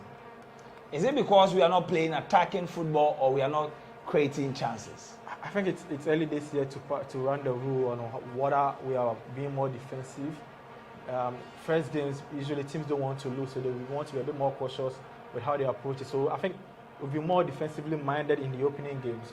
But once you need to get a goal or you need to get a win in the second and third games, you have no option than to come all out. And I'm sure in the subsequent rounds of the tournament, we are likely to see a lot of goals. Augustine Equivalent trying to keep his men in check for them to keep their head up and make sure that they end the game with victory. I see Joseph Yobo, the assistant coach of Nigeria, being vocal, coming out, speaking a lot. And I'm asking myself, what was Maswa Kono yesterday? Especially when in the case of Ghana, our coach claims he can't speak English. We need a former player who is the assistant coach to be speaking to the players. And I'm not sure I saw that of Maswa Kono in the game against Morocco. I mean, I see Umar Sadiq, and I just think that Augustine Eguavon made a very terrible mistake introducing him to this particular fixture. He hasn't done anything up front.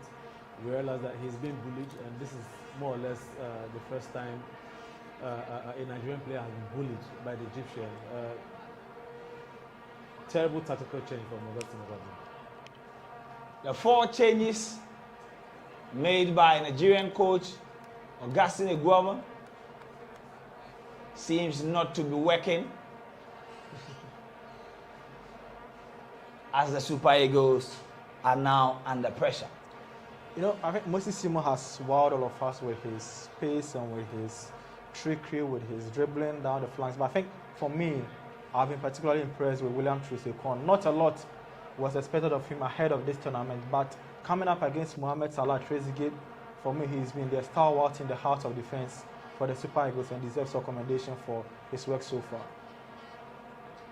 Troost-Ekong, and I'm not surprised that a player of his caliber, he's been to the World Cup, and now he's the deputy captain for the Super Eagles in the absence of Ahmed Musa. Wearing the armband on the pitch today, Troost-Ekong has been superb. And if the Nigerians are able to keep a clean sheet here, you can not only give the credit to Wilfred Ndidi, but also Troost-Ekong and Kenneth Omeru. I mean, I'm honestly wowed by or impressed or overly, excited by how Nigerians are even defending and attacking. So you look at their defensive line. There's the 3 attackers, there's the 3 midfielders. Then you come back to the 4 back who are maybe the last line of defense and don't want to. It shows you that there is a tactical plan, there is a formation, there's an approach to which they defend. Can't say same for the Black Stars, unfortunately. Mohamed Sharif, and that's the man coming up. And I'm wondering why he decided to take on Moses Simon for Alex Iwobi to come. Probably it would be right to leave Simon and Iwobi on the pitch for them to keep the Egyptians in their goal area. I think that Moses Simon is tired. I believe he should have been substituted earlier and bringing Ahmed Musa. I don't know what Iwobi is coming to do in this particular game, because I mean the game is ended already. But the tactical changes from Augustine Ogbonnia have not really been impressed. If indeed this is how he's going to operate with regard to this particular Afcon, then we might have a problem. But kudos to Simon Moses. He has done a very, very fantastic job. Joe, someone says Salah is waiting for Trent Alexander-Arnold to put in a cross before he taps it in. Maybe he's waiting for one from his Liverpool players, because clearly from today's game there, man tired, Charlie. He has been off. And for many Liverpool fans who are rooting for Salah to win the FIFA Men's Award, regardless of what he's been doing in the English Premier League, Salah needs to prove a point in the African Cup of Nations if he will stand a chance of winning the FIFA Men's Award. No, I agree perfectly with you. If he's able to win the Afcon and continue the kind of form he's on with Egypt, then his name can be talked up as one of the contenders for the Ballon d'Or. But anything other than the Cup, he should forget about winning football's most glorious award. I think that Mohamed Salah has been impressive for Liverpool, but then again, your influence needs to show on the national side, and clearly he hasn't done anything, irrespective of the tournament. I mean,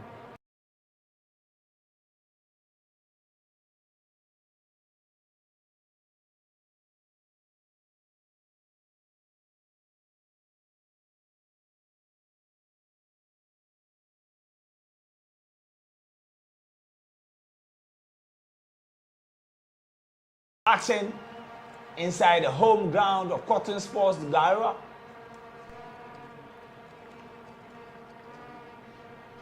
And now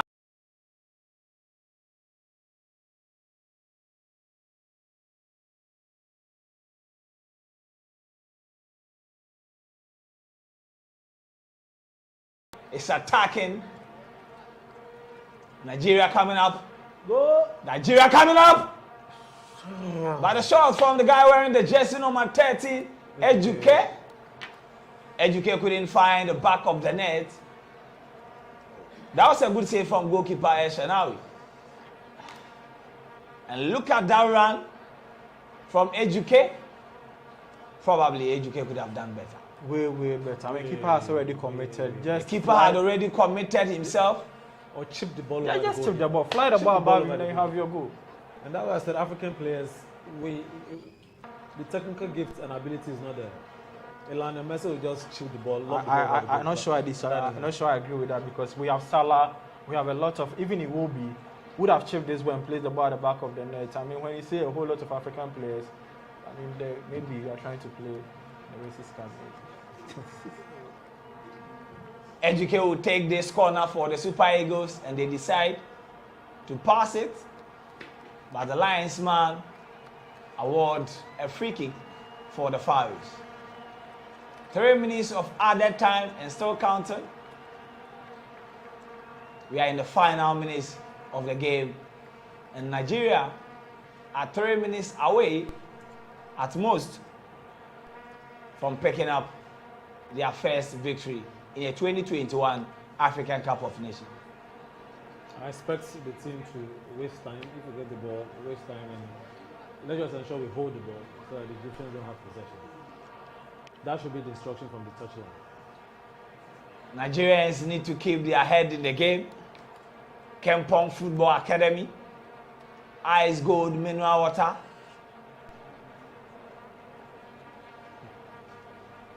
Yes, the Nigerians are going again.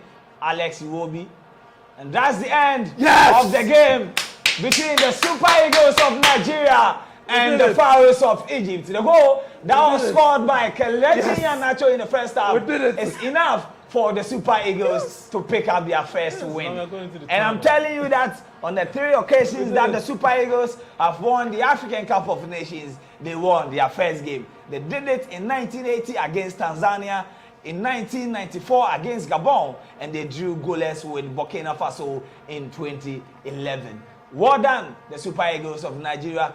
Kelechi Iheanacho, Wilfred Ndidi, and Trust Ekong have done the job for the Super Eagles. Before the game started, I think Baba predicted a win, but he couldn't get the scoreline. Baba? No, I said by a long goal. By a long goal. And now it's 1-0. So I think the sports team will have to find something. Because yesterday I also predicted you should be going to for betting things.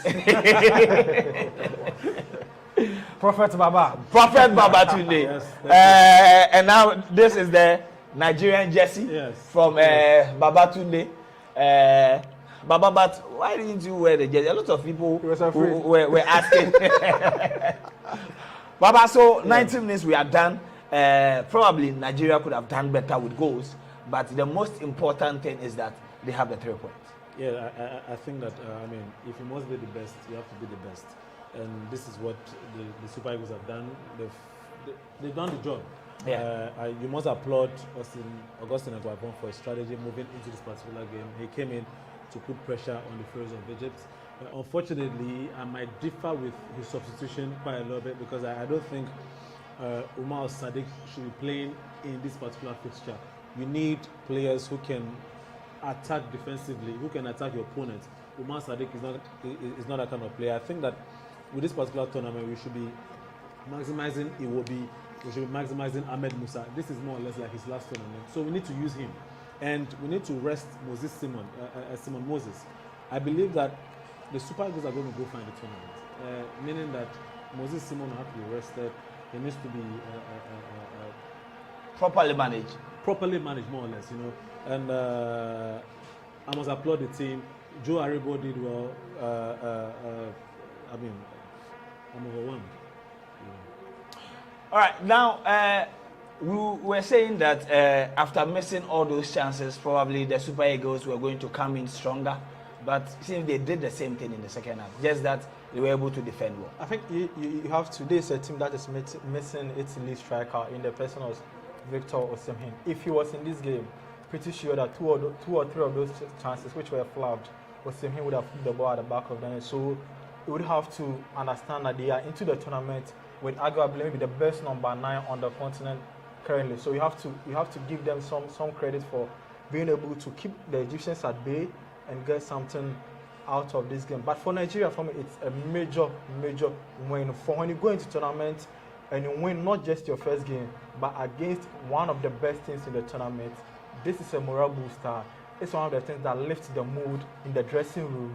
And I'm sure the players will go into the dressing room and say, with a belief, with a confidence, that for any team that comes their way, be it Egypt, be it Senegal, whoever comes their way, they will be able to triumph. And that's what a big win does for any team in the world.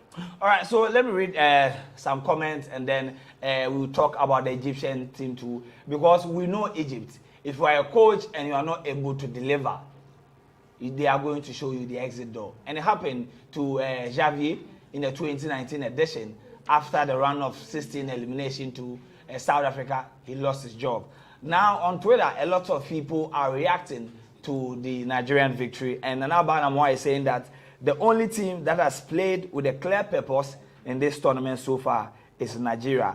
And a lot of people are commenting the Nigerians coming up. This one with the handle, no one, saying that my sister and I, we left Nigeria, but now we are proud of them. Mohamed Salah is all smiling, but he couldn't do anything in the game. That's what Go.com is saying. A lot of Liverpool fans are also coming up trying to defend Mohamed Salah. But Oreku Ampofo is saying that Mohamed Salah just had 14 touches in the first half against Nigeria, with none coming in the opposition penalty box. And it's true, Mohamed Salah struggled in this game against the Super Eagles. Sophia, 90 Sophia, is saying that Nigeria is playing some entertaining football. Nice goal from senior man Kelechi. Manchester United goal. Need a point or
we will be proud of what we saw today. Fluffing chances, wasting opportunities, being profligate is not, unusual to football. It happens. Even the Messis, the Ronaldos of this world, on some bad occasions, they waste a lot of chances. But for me, what I'm particularly impressed with is that there was tactics, there was plan, both coaches played their cards well. And at the end of the day, Nigeria showed why some of us think that alongside Mali, they are the best teams in the tournament. For Egypt, what they need to do next is that the coach needs to ask himself, so if I go into any game and the plan of the opponent is to stifle or is to cripple Mo Salah, what's the plan B? Because for me, it was quite obvious right from the onset that get the ball to Salah or Trezeguet. Yeah. Nigeria read the script quite well. They practiced in training, and once they were on the pitch, ensured that Salah had 14 touches. Yeah. Only in the first half, in the first and none in the goal area goal. of Nigeria. That tells you the kind of homework Nigeria did on the Egyptian team. I'm not too sure the Egyptian coach did same on the Nigeria team, because Nigeria had a few that they could have scored 3, 4, 5 goals and put the game to bed as early as the first half. So what he needs to ask himself is that, what is the next plan when Salah is not functional? What's the next plan when I come up a team that says that I'm going to block Salah from shining? The answer to that question will decide how long Egypt will stay in this particular tournament. All right, Baba, if won, you predicted that it was going to be a difficult game, but Nigeria also win the game. What's the way forward for Egypt in the group? I think that, I mean, the Egyptians, they have the pedigree in the Afcon, so, I mean, we don't expect them to be eliminated looking at the other teams in the group. But then again, when you lose matches like this, especially with competition favorite, it beats on your confidence. Yeah. So the Egyptians, they need to pick themselves up and make sure that they don't let it affect them more or less. So winning the next 2 games is very, very important. For the Super Eagles, I'm sure Augustine Eguavoen is never going to make sure this victory will slide. He will make sure the next 2 games is going to be victory, so that we'll get an easy opponent in the second round of the tournament. All right, thank you very much, gentlemen. It's been quite a long journey. For me, I wasn't impressed with the performance of both teams. Probably I was looking to see an end-to-end game, but Nigeria, they've done the most important thing of the day. That's to take the maximum 3 points. For a lot of Ghanaians, they will just hope that it would have been them against Morocco. We should come and learn. We've won 4 Afcon. We've won 4. Come and learn. We should come and learn. We scored Egypt 6. So we scored 1. Come and learn what? We've scored Egypt 6 before. Augustine Eguavoen is available. He's Scored available. 6. You don't need to spend money on Milo. This one, You don't need to spend money on Milo. this one is Malam go. You don't need to spend money on Milo. You scored a Malam goal. $2,000 on Milo. That's a lot. Thank you very much, gentlemen. And that's how we end today's coverage of the African Cup of Nations, being sponsored by Kempton Football Academy and Ice Gold Mineral Water. Thank you very much, Babatunde, sub-editor for Nigeria, and then Perez Ezwakwao, senior journalist here at GhanaWeb. We'll meet again right here on Friday when the Black Stars take on Gabon. My name is Joel Leshen, and it has been a good moment with you. Until we meet again, it's bye. There's so much fire inside me. Tragedy struck when part of the largest hillside at the kosher rubbish dump collapsed. It's going to be fun to see how he goes about approaching this game.